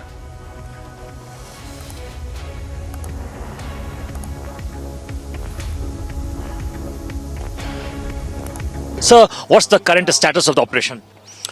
The position now is that we are into pipe cutting at the mouths of the tunnel, and that exercise should be through in another 60 minutes or so. Thereafter, we will resume the normal operations of our auger drilling, which should take in the assembly process, as you know, about 3 hours or so. So 11:30 or 12, we expect that we should be beginning our drilling operations. And if everything goes on well, which is supported by the GPR results that we have obtained, that next 5 meters, there is no metallic obstruction. So we should be through smoothly into the entire 60-meter area that we intend completing by the evening. And by 6 o'clock, we should complete our exercise. We have been told that DRDO equipment has been basically called for some scanner. Could you please elaborate on that, what that scanner is all about? No, it's a ground penetration radar that has been deployed by the Parsons company, and they have given us a result that next 5 meters, there is no metallic obstruction. Right. How long will it take, sir? Because everyone is eagerly waiting. The nation is eagerly waiting to listen to that positive news that 41 workers have come out basically safe. By 6 o'clock. By 6 o'clock. This was Mr. Bhaskar Kulbe, who was speaking exclusively to Republic TV with Vijay Firdaus Aqil for Republic. Aqil is now joining us live on the broadcast. Aqil, clearly it hasn't been easy. In fact, you've been on the ground for several days now, and you understand the several challenges that the rescue team has been facing. But they are very hopeful, they are confident, they are going bit by bit. And again, the question, how many more hours? It's been more than 292 hours that they've been stuck. Yeah, we have been speaking to the experts over here, the national experts, the international experts. We have been speaking to Arnold Dix and other such experts such as Nigel. And they have been saying that it will take time. There is no clarity, there is no exact timeline by when they are supposed to come out, because no one knows about the nature of the rocks and what can come ahead. So predictability is not there. No one can predict that what can come ahead, right? So what we have been speaking to the official, that they said that they have already reached approximately 48 to 49 meters, which simply means that they have inserted 6-meter pipe of 8 pipes of 6 meter length, which equals to 48 meter in length. And right now they have entered the 9th pipe on which the work is going on. So it will take another 5 to 6 hours. So when we spoke to Mr. Bhaskar Kulbe, and they said, and basically he said that it will take time. There is no confirmation. We can't give you time right now, but because we are trying our best efforts, and we are basically putting the best team forward so that they can easily recover and take back all those 41 workers who were stuck inside that dark tunnel. Absolutely, Aqil, and one can only imagine the horror that they are going through inside and how they are keeping up their morale every single day with that hope, and in that hope that they will be out soon. In fact, you have also spoken to the man very deeply involved in keeping their motivation high. Let's listen in to what's been said. गबर सिंह निकी है और वो जो है यहाँ पे supervisor के पद पे है और अपने 41 साथियों के साथ अंदर टनल में फंसा हुआ है। तो वो 41 लोगों की जो टीम है उसको सुपरवाइज करते थे। कितने महीने से वो सुपरवाइज कर रहे थे, या कितने वक्त से कर रहे थे? इसकी कुछ बैकग्राउंड डिटेल लगभग आप बता पाए हमें? नहीं, वो तो शुरू से ही, जब ये टनल स्टार्ट हुआ 2018 से, तब से पहले शुरू में ही वही आया था यहाँ पे, और तब से वो लगातार इसी टनल में काम कर रहा है। तो 2018 से वो यहाँ से इस टनल के मिशन से जुड़े हुए हैं। तो क्या कभी उन्होंने इस काम के बारे में कुछ डिटेल में घर में कभी जिक्र किया इसके बारे में, इस काम के बारे में, किस तरह का काम है और कितना टेंशन वाला काम है? क्योंकि 41 लोगों की टीम को हैंडल करना, उनको हर वक्त मोटिवेट करके रखना, चार्ज अप करके रखना, एकजुट करके रखना, क्योंकि मजदूरों को, हर तरह के लोगों को, हर मिजाज के लोगों को, हर तबके के लोग आते हैं, है ना? उन लोगों को एक साथ एकजुट करके रखना आसान काम नहीं है। तो वो उसके बारे में जरा हमें थोड़ा डिटेल में बताएं। देखिए, हालांकि बहुत ज़्यादा उसने मेरे को नहीं बताया। मैंने जब पूछा था कि भाई कहाँ काम करते हो, तो बोला टनल यहाँ पे सिलक्यारा में, उत्तरकाशी में वो आता था, तो बस से जो है देहरादून से बैठ करके यहाँ उतर जाता था। और जहाँ तक प्रश्न ये है कि वो बड़ा क्रेजी आदमी है और बहुत ही लगनशील, ईमानदार आदमी है, बहुत ही बहादुर आदमी है। तो अभी जो ये घटना हुई है, उस दिन भी उसने जो है बाकायदा जो पाइप से पीछे से पानी छोड़ करके, तब उन्होंने ये कंपनी वालों को पता लगा कि अंदर हमारे आदमी ठीक हैं, और उन्होंने फिर उसके माध्यम से उस पर उनसे बात करना शुरू किया। और तब पता लगा कि वो पूरे ठीक हैं और उसके पाइप से ही तब बात होती रही। मेरी भी लगातार कल से पहले जो है उसी पाइपलाइन से मेरी बात हुई है उनसे। आपसे जो बात हुई है उनकी वो कितनी बार हुई है अब तक? जब से 12 दिनों से हादसा हुआ है कितनी बार आपकी बात हो चुकी है उनसे? मैं तो यही जब से मैं यही हूँ और मैं लगातार दिन में 3-4 बार जाता हूँ और 2-3 बार 4 बार मेरी उससे लगातार बात होती है। और उसने मेरे को यही कहा कि जो बाकी फैमिली के लोग हैं उनको आप घर भेज दीजिए और आप यहाँ पे बस मेरे लिए इतने। अच्छा, नहीं आप इमोशनल नहीं हो, मैं समझ सकता हूँ आपके लिए एक बहुत ही डिफिकल्ट सिचुएशन है इस वक्त। तो घर में आपके कौन कौन है जो हाँ मतलब उसकी माँ है, वृद्धा माँ है और 2 बेटे हैं, बहू है, घर में इतना ही परिवार है। बड़ा भाई जो है वो अलग रहता है और 3 बहनें हैं वो अपने अपने। उनकी जो बीवी है उनका क्या रिएक्शन था, उनका क्या कहना था? उन्होंने यहाँ आने के लिए जिद की या उन्होंने कहा कि मुझे भी जाना है? नहीं, जब मैं आ गया तो फिर उनको ढाढ़स हो गया कि जेठ जी वहाँ जा रहे हैं तो ठीक है, सब ठीक हो जाएगा। क्या लगता है आपको कि ये जो रेस्क्यू ऑपरेशन चल रहा है इसमें कितना वक्त लग सकता है अभी? क्या आपको गवर्नमेंट की तरफ से क्या आश्वासन दिया गया है कि कब तक ये रेस्क्यू ऑपरेशन कंप्लीट कर लिया जाएगा? नहीं, समय नहीं बताती। आज भी मेरी बीके सिंह साहब से और मुख्यमंत्री से बात हुई। समय तो उन्होंने नहीं बताया, लेकिन ये इतना कहा कि हमारी आपके भाई से बात हुई है, दोनों ने, बीके सिंह साहब ने भी और उन्होंने भी। आपकी बात आज चीफ मिनिस्टर साहब से हुई है और वीके सिंह साहब से हुई है, यूनियन मिनिस्टर से? बिल्कुल दोनों से मैंने बात किया और 6 दिन पहले वीके सिंह साहब को मैंने बताया था, तब भी बात हुई थी। गडकरी जी आए थे तब भी मेरी बात उन सबसे हो रही है लगातार में। लेकिन अभी ये कोई भी जो है इस तरह से नहीं है कि कब तक ये हो जाएगा ऑपरेशन सक्सेस।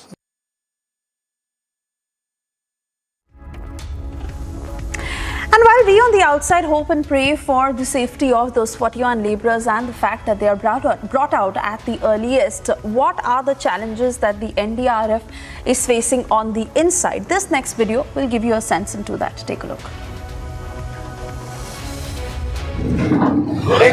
आने दो, आगे हट जाओ, उठ जाओ, सबको ले लेना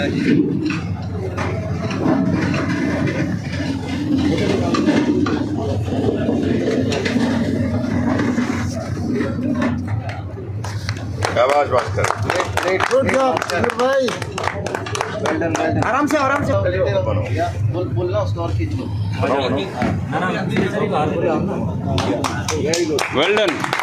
well done Bhaskar, well done यार, कांग्रेस। अंदर कैसा लगा? बहुत बढ़िया। अंदर ज़्यादा दिक्कत तो नहीं है ब्रीदिंग में? हमारा कंफर्टेबल था सिस्टम पूरा? चलो बहुत अच्छे। अंदर हवा आ रही है भास्कर? इसको हमारा बंदा आ रहा है, हमारा बंदा आ रहा है। पानी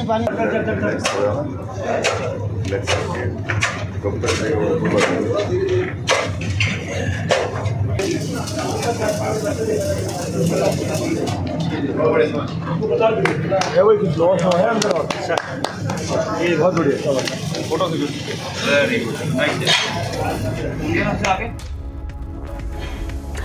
Akhir, coming back to you, while we can only say how long it will take and how many more hours, fact is that it is not easy to carry out this operation, and that pipeline has to be intact in a way that those 41 laborers can be brought out safely, especially after what they have gone through in the last 13 days. And the NDRF teams keeping their spirits high while they, devise the best strategy to actually bring them back. As you describe this video and all your interaction with them, what's the pace really like? Oh, if you see over here, there's a major development that NDRF team has started drilling over here. They have just finished that one mock drill. So what you can see over there, I would like to request my cameraman to show. If you go 200 meters inside that tunnel, what you will see over there, that the pipe which has been built of 900 millimeter in diameter, through that pipe only, all the workers who are stuck inside that tunnel will come out very soon. And we are hoping that they will come to this side towards the Silkara end of this tunnel by evening by 6 p.m. So there has been mock drill which has been going on right now. The NDRF team has been rehearsing over there, and all the equipments have been brought over here. Let me just explain to the entire situation how it will pan out. So this program, which is going to be known as tunnel in tunnel program, because there you see that's the escape tunnel, and that escape tunnel, there is another tunnel which has been created on which stretcher will be put, a trolley will be put with 4 legs. So there are 4 legs on that trolley, and that trolley will be basically sent by 3 NDRF officials. What we have been told by the officials that initially 3 NDRF officials will go inside towards the side of the laborers where the laborers are stuck, and from that side they will send one laborer one by one towards this side. So they will pull each laborer one by one with the help of rope. So that's the simple process. So they have been rehearsing through it. But right now, as we have been joined by a senior BJP leader from Uttarakhand, we would try to get her reaction, how basically this preparation is going on, because we have been seeing that a makeshift hospital has been made over here, 41 ambulances are ready over here, all the medics staff are here. So the preparation is in full swing. Apart from this makeshift hospital, the Uttarkashi district hospital is ready, and we have been told that airlift, if there's a chance, if there are some critical patients, then they can be airlifted also. So all the preparation have been done, but let's see, and everybody is hopeful that by late evening, all the workers who are stuck inside that dark tunnel will come out very positively. Right now, I am joined by senior BJP leader from Uttarakhand. Ma'am, आप जरा बताएं हमें कि अभी जो operation चल रहा है इसमें कितना वक्त लग सकता है, क्योंकि पूरे देश की जो निगाह है उस टनल की ओर टिकी है, इस सिलक्यारा टनल के मुंह पे टिकी है कि ये जो मजदूर हैं, जो श्रमिक हैं, वो कब तक बाहर आएंगे सेफली।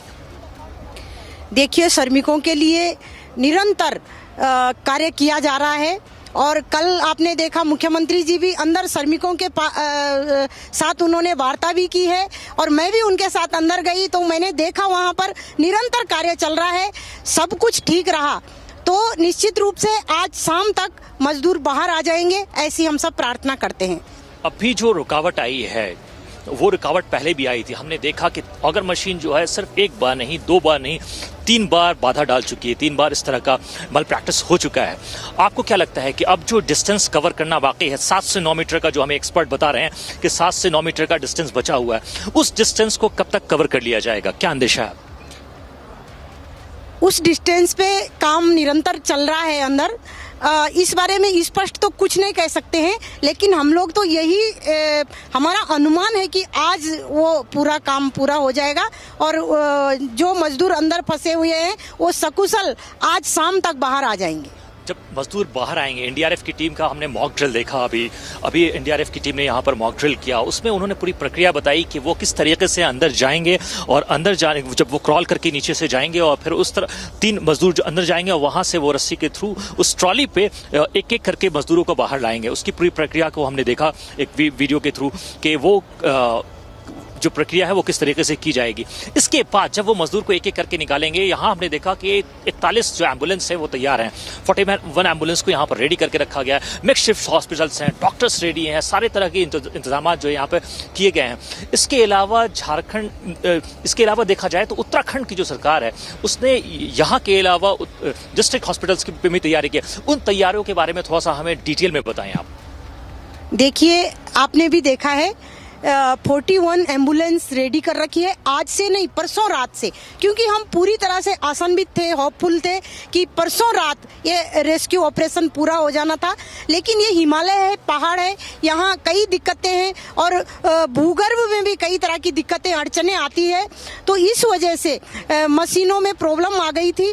और आपने खुद ही बोला है कि 3 बार अगर मशीन में प्रॉब्लम आई, फिर भी हमारी सरकार ने हार नहीं मानी और उतनी बार ये मशीनें बाहर से फिर से मंगाई गई। कल इसका पूरा सामान फिर से जहाज से बाहर से आया है और निरंतर अंदर काम चल रहा है, और हम लोगों को पूरी आशा है कि आज सारे मजदूर सकुशल वापस आ जाएंगे। और जैसे ही वो बाहर आएंगे, जो आपका प्रश्न था, उनके लिए यहाँ पर भी पूरे हॉस्पिटल तैयार कर रखा है, सारी डॉक्टरों की टीम, एक्सपर्ट की टीम तैयार कर रखी है कि 13 दिन तक वो लोग सुरंग के अंदर रहे। निश्चित रूप से उनके स्वास्थ्य में कई तरह की गिरावट आ गई होगी, उनको कई हेल्थ की प्रॉब्लम हो गई होगी, इसलिए यहाँ पर उनका चेकअप होगा, स्वास्थ्य विभाग की टीम उनको देखेगी। उसके बाद जैसी जिसकी स्थिति होगी उसको एम्बुलेंस के माध्यम से हॉस्पिटल में पहुंचाया जाएगा। डिस्ट्रिक्ट हॉस्पिटल उत्तरकाशी में भी पूरे इंतजाम किए गए हैं। जितने भी डॉक्टर हैं सारे अलर्ट है कि जब भी वो लोग आएंगे हम उनको उनका स्वास्थ्य परीक्षण करेंगे। इसके अलावा जो हमारा सामुदायिक स्वास्थ्य केंद्र 44 और है उसमें भी सारी व्यवस्थाएं की गई है कि कुछ लोग यदि कम लोगों को कम प्रॉब्लम होगी तो वो 44 और में भी दिखा सकते हैं, और बाहर भी भेजना होगा तो सरकार पूरी तरह से तत्परता से उनके लिए लगी हुई है। सारे हॉस्पिटलों में व्यवस्था है, सारी स्वास्थ्य की टीम अलर्ट है। मैं ये भगवान से यही प्रार्थना कर रही हूँ कि वो लोग जल्द से जल्द वहाँ से सकुशल वापस लौटे। This was BJP's senior leader from Uttarakhand, Ms. Vidwan, who was speaking to us, and she was explaining how the medical plan is ready over here and what's the plan for the rehabilitation program and how the workers who are stuck inside that tunnel for the last 11 days will be brought out and they will be sent back to the medic center, and from there they will be brought back to their homes safely to meet their loved ones. Back to you in the studio. Absolutely, Akhil, and thank you for getting us all those voices. We'll keep coming back to you, really now hoping that it is a matter of few more hours. The mock drill has pretty much given us a sense of how those 41 labourers will be brought out, again praying for their safety and the fact that they are out at the earliest. We'll keep coming back to you. For the moment, we move on.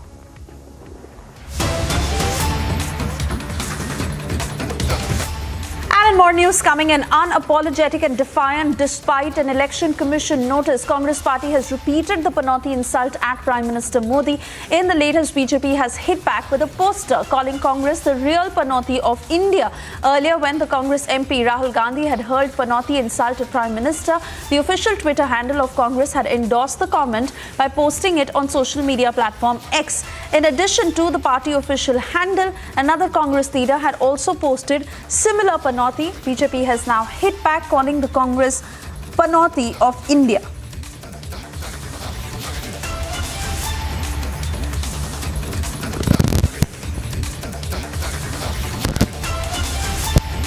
This is a strong retort coming in from the BJP after that insult that was hurled on Prime Minister Modi, where the Congress went on to blame him for India's defeat in the World Cup. Rahul Gandhi calling Prime Minister Panoti.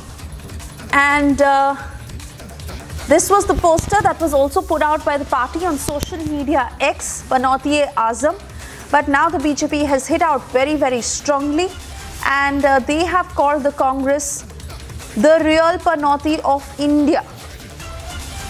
The Congress that continues to remain defiant over that attack, and despite the election commission notice, they went on to insult the Prime Minister. Let me straight away cut across to Shehzad Poonawala from the BJP, who's with us on the phone line. Shehzad, I beg your pardon. The Panoti battle that is getting bigger. Of course, Congress was sent the election commission notice, and they had ample opportunities to take that comment back, but they did not. And now the BJP coming out very, very strongly, calling them the real Panoti of India.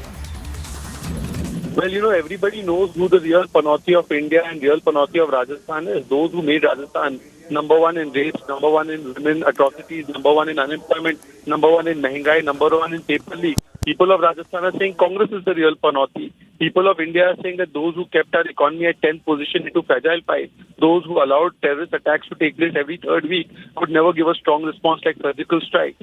Those who did not allow Ram Mandir to be built, they were the real Panoti. But anyways, today the Congress has betrayed its real mindset. The word Panoti is actually used for certain communities, or has been used for certain communities. And it is a very unscientific thing to rely on omen, bad omen, good omen. So Congress can no longer say that it is a scientific, temperamental party. And secondly, it can no longer say that it is a party that actually stands with women of this country or with those castes, because it is using such a term. But then it is not surprising. They've always abused Prime Minister in the worst and the most vile form. Mota Saudagar, Gangu Teli, Tu Neech Hai, Chai Bej, so all of these abuses, including abuses towards his caste, his family and parents, have been used by the Congress. So Congress is a gali ki dukaan. And therefore, today people are showing them the true color that who the real Panoti of this country is.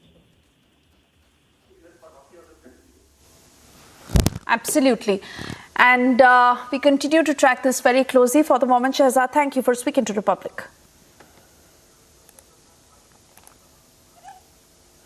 Let's also listen into more responses that have come in from BJP.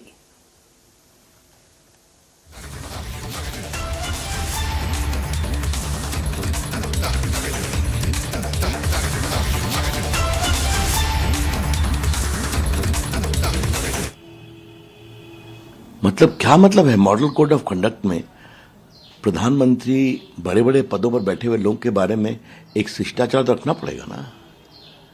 Rahul Gandhi क्या सामान्य शिष्टाचार भी भूल गए हैं? क्या हो गया है उनको?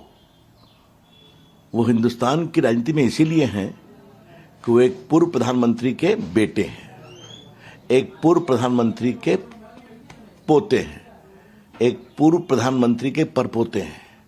इसी कारण न है उनकी क्षमता क्या है देश जानते हैं। तो प्रधानमंत्री के वंशावली में आने पर जो दावा करते हैं राजनीति करने का, वो प्रधानमंत्री के बारे में ऐसे घटिया शब्दों का प्रयोग करेंगे, शर्मनाक शब्दों का प्रयोग करेंगे। बहुत पीड़ा होती है। ये तो ऐसी भाषा है जिसकी कल्पना करना ही अपने आप में आश्चर्यजनक। And that latest reaction coming in from Union Minister Ravi Shankar Prasad as the BJP has hit out very strongly now, calling the Congress the real panauti of India.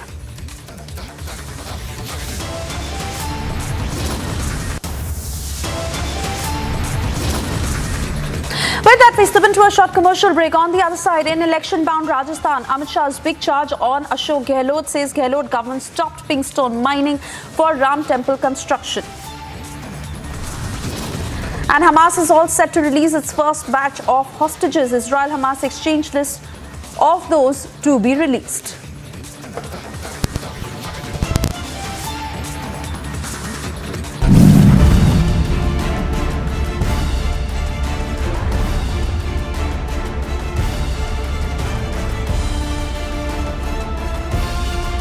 Congress ने राजस्थान को महिलाओं के खिलाफ अपराध में नंबर 1 बना दिया है। आज हमारी पार्टी, हमारी सरकार आपके सामने जो काम किया उसके दम पर वोट मांग रहे हैं। तेलंगाना में ना कांग्रेस को फायदा होगा ना बीजेपी को फायदा होगा। ये तेलंगाना की आवाम इस बात का फैसला कर चुकी है। केसीआर, ओवैसी की पार्टी और कांग्रेस तीनों परिवारवादी पार्टियां हैं।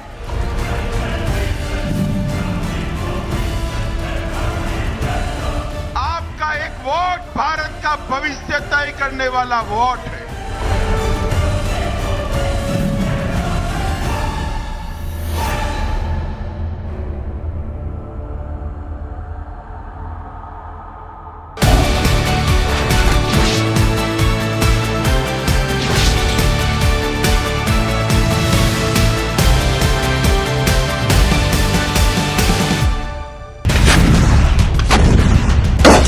We are reporting from the armistice line of agreement and the intense small arms firing that is taking place as the day has begun. There was a briefing for the Israel media by the Prime Minister Benjamin Netanyahu in which he has made it amply clear that there is going to be no permanent ceasefire, but yes, there is a possibility of temporary ceasefire in exchange of the hostages. As we speak, there are loud bangs that are taking place inside the Gaza city, very close to the Jabalia refugee camp and also Al-Fakura, the UN school where the operations were carried out.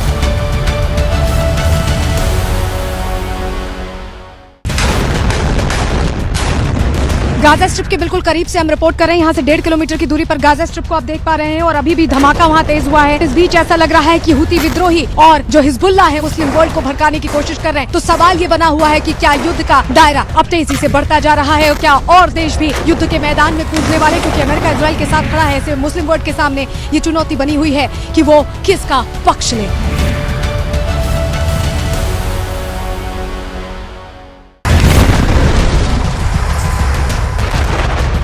इस वक्त हम armistice armistice line पर मौजूद हैं और आप मेरे पीछे गाजा बॉर्डर पर लगातार तेज होती बम्बार्डमेंट की तस्वीरें सीधे देख पा रहे हैं। इस्माइल हानिये जो पूरी तरह से हेड करता है हमास को, उसके घर को देर रात जो स्ट्राइक्स हुई हैं उसमें नेस्तनाबूद कर दिया गया है। अल शिफा अस्पताल में भी ऑपरेशन जारी है। जो जानकारी IDF की तरफ से दी गई है उसमें बताया गया कि उसके अंदर तमाम जो हथियार है, एडवांस्ड वेपन्स हैं जिनका इस्तेमाल हमास इजराइल के खिलाफ करता है, वो वेपन्स बरामद किए गए हैं। हमास की तरफ से कहा गया कि 3 दिन का अगर सीज फायर किया जाता है तो कुछ बंधकों को छोड़ा जा सकता है।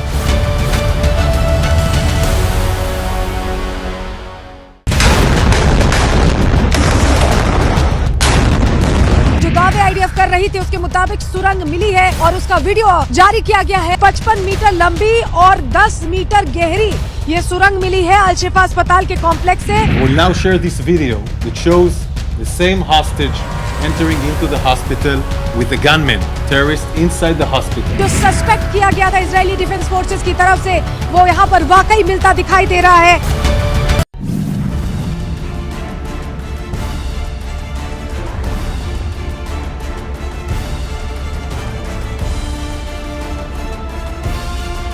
कांग्रेस ने राजस्थान को महिलाओं के खिलाफ अपराध में नंबर 1 बना दिया है। आज हमारी पार्टी, हमारी सरकार आपके सामने जो काम किया उसके दम पर वोट मांग रहे हैं। तेलंगाना में ना कांग्रेस को फायदा होगा ना बीजेपी को फायदा होगा। ये तेलंगाना की आवाम इस बात का फैसला कर चुकी है। केसीआर, ओवैसी की पार्टी और कांग्रेस तीनों परिवारवादी पार्टियां हैं।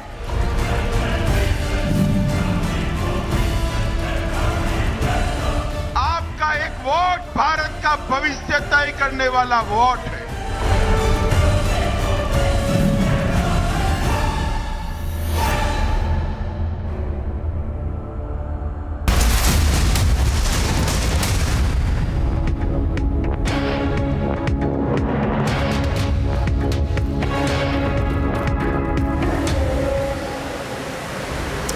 Good morning, we are live and breaking. I'm Samiksha Srivastava. One of the big focus stories is coming on the mega political face-off that has erupted over Rahul Gandhi's Panoti remark against the Prime Minister. Now note that even as the EC has sent the notice to Rahul Gandhi, Congress still remains defiant while repeating that insult against the Prime Minister. Tracking that story very closely, starting first with the top headlines. Mega face-off as Congress-linked National Herald is back in focus. In fact, rescue operations in final stage in Uttarkashi. 41 workers expected to be taken out in next few hours. Despite Election Commission notice and massive backlash, Congress repeats Panoti insult through official handle. Gehlot ji ने राम मंदिर के लिए राजस्थान का पत्थर जा रहा था, उसको भी रोकने की हिमाकत करी है।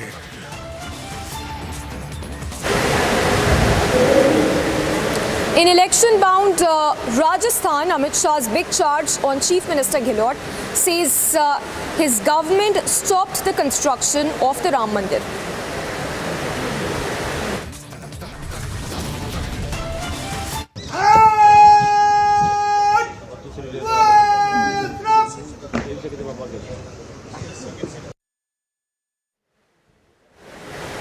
Wreath-laying ceremony of 5 army personnel martyred in anti-terror operations.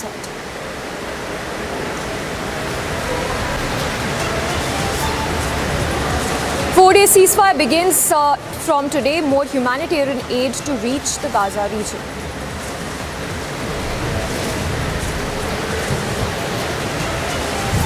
Hamas to release first set of hostages held. Israel-Hamas exchange list of those to be released.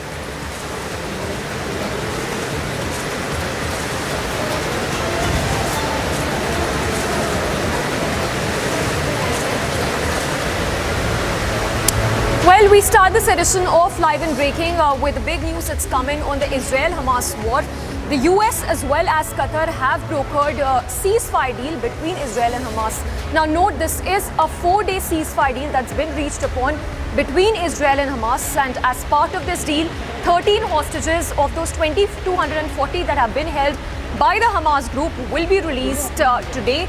Not just this, Israel has also agreed to release some of those Palestinian prisoners that it has held over the last few months. In fact, listening to the statement that's also coming from the Qatar ministry on the ceasefire deal that's been reached upon between Israel and Hamas.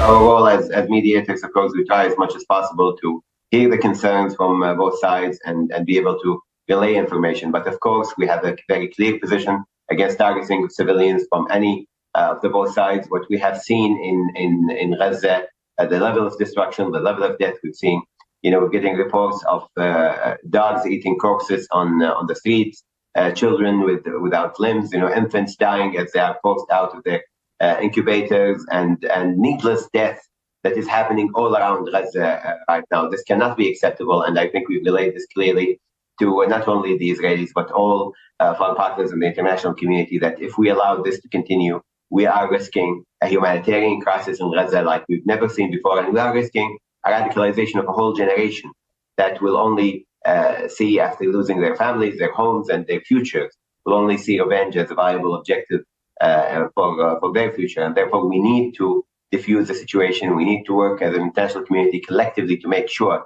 that this doesn't become one of the worst humanitarian disasters in recent history.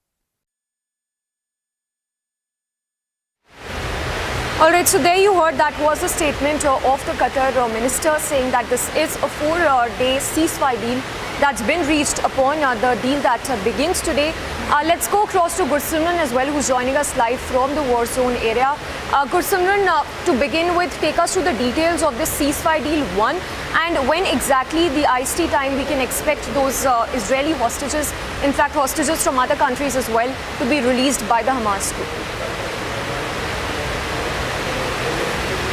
So, Miksha, last 49 minutes are the first 49 minutes in the last 49 days that have seen a peace prevailing on both the sides. As we continue to report from the armistice line of agreement, for the first time in the last 49 days, there have been 49 minutes of the peace. There has not been a single rocket that has been fired from the Hamas after 7:15, and not a single attack by the Israel side on the Gaza Strip.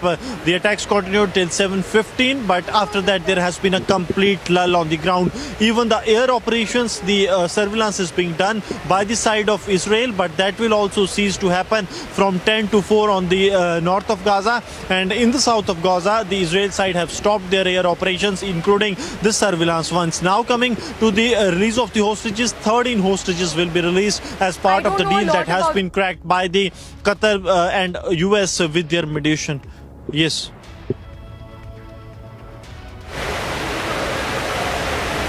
Yes, Gursimran, just a quick follow-up question on the delivery also, the route, beg your pardon, that's going to be taken while those essential items are supplied in the Gaza region, which essentially also includes fuel as well.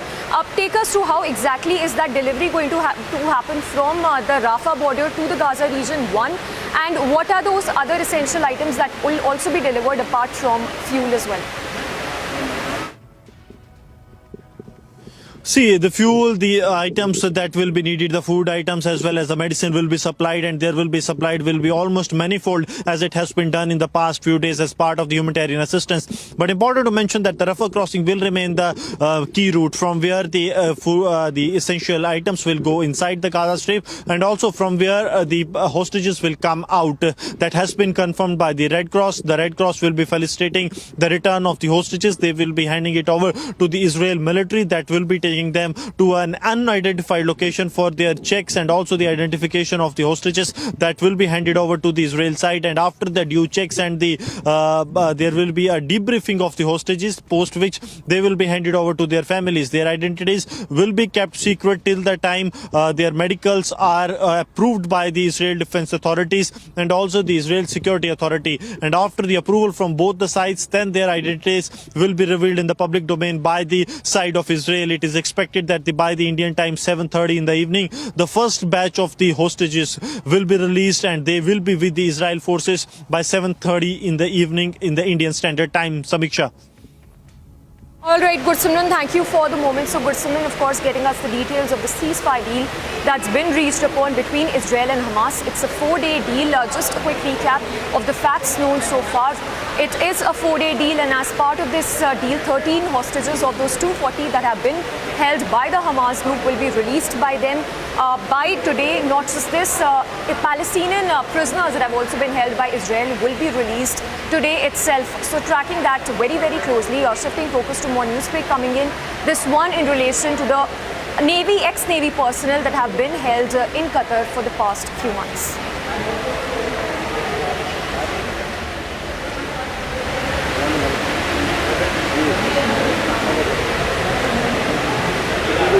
All right, so the Qatar court having granted India's appeal against the death penalty for 8 former Indian Navy officers who've been sentenced to death in October. This is not in connection to an alleged case of espionage. Let's go across to our senior editor also, Shravan, joining us with more details. Shravan, this is a positive news, of course, but once again, if you could take us through the details of this case, one, and the details of the plea by the Indian government side. Well, Samiksha, to answer your question with regards to what's the condition and what is the current status, remember this comes at a time when 8 of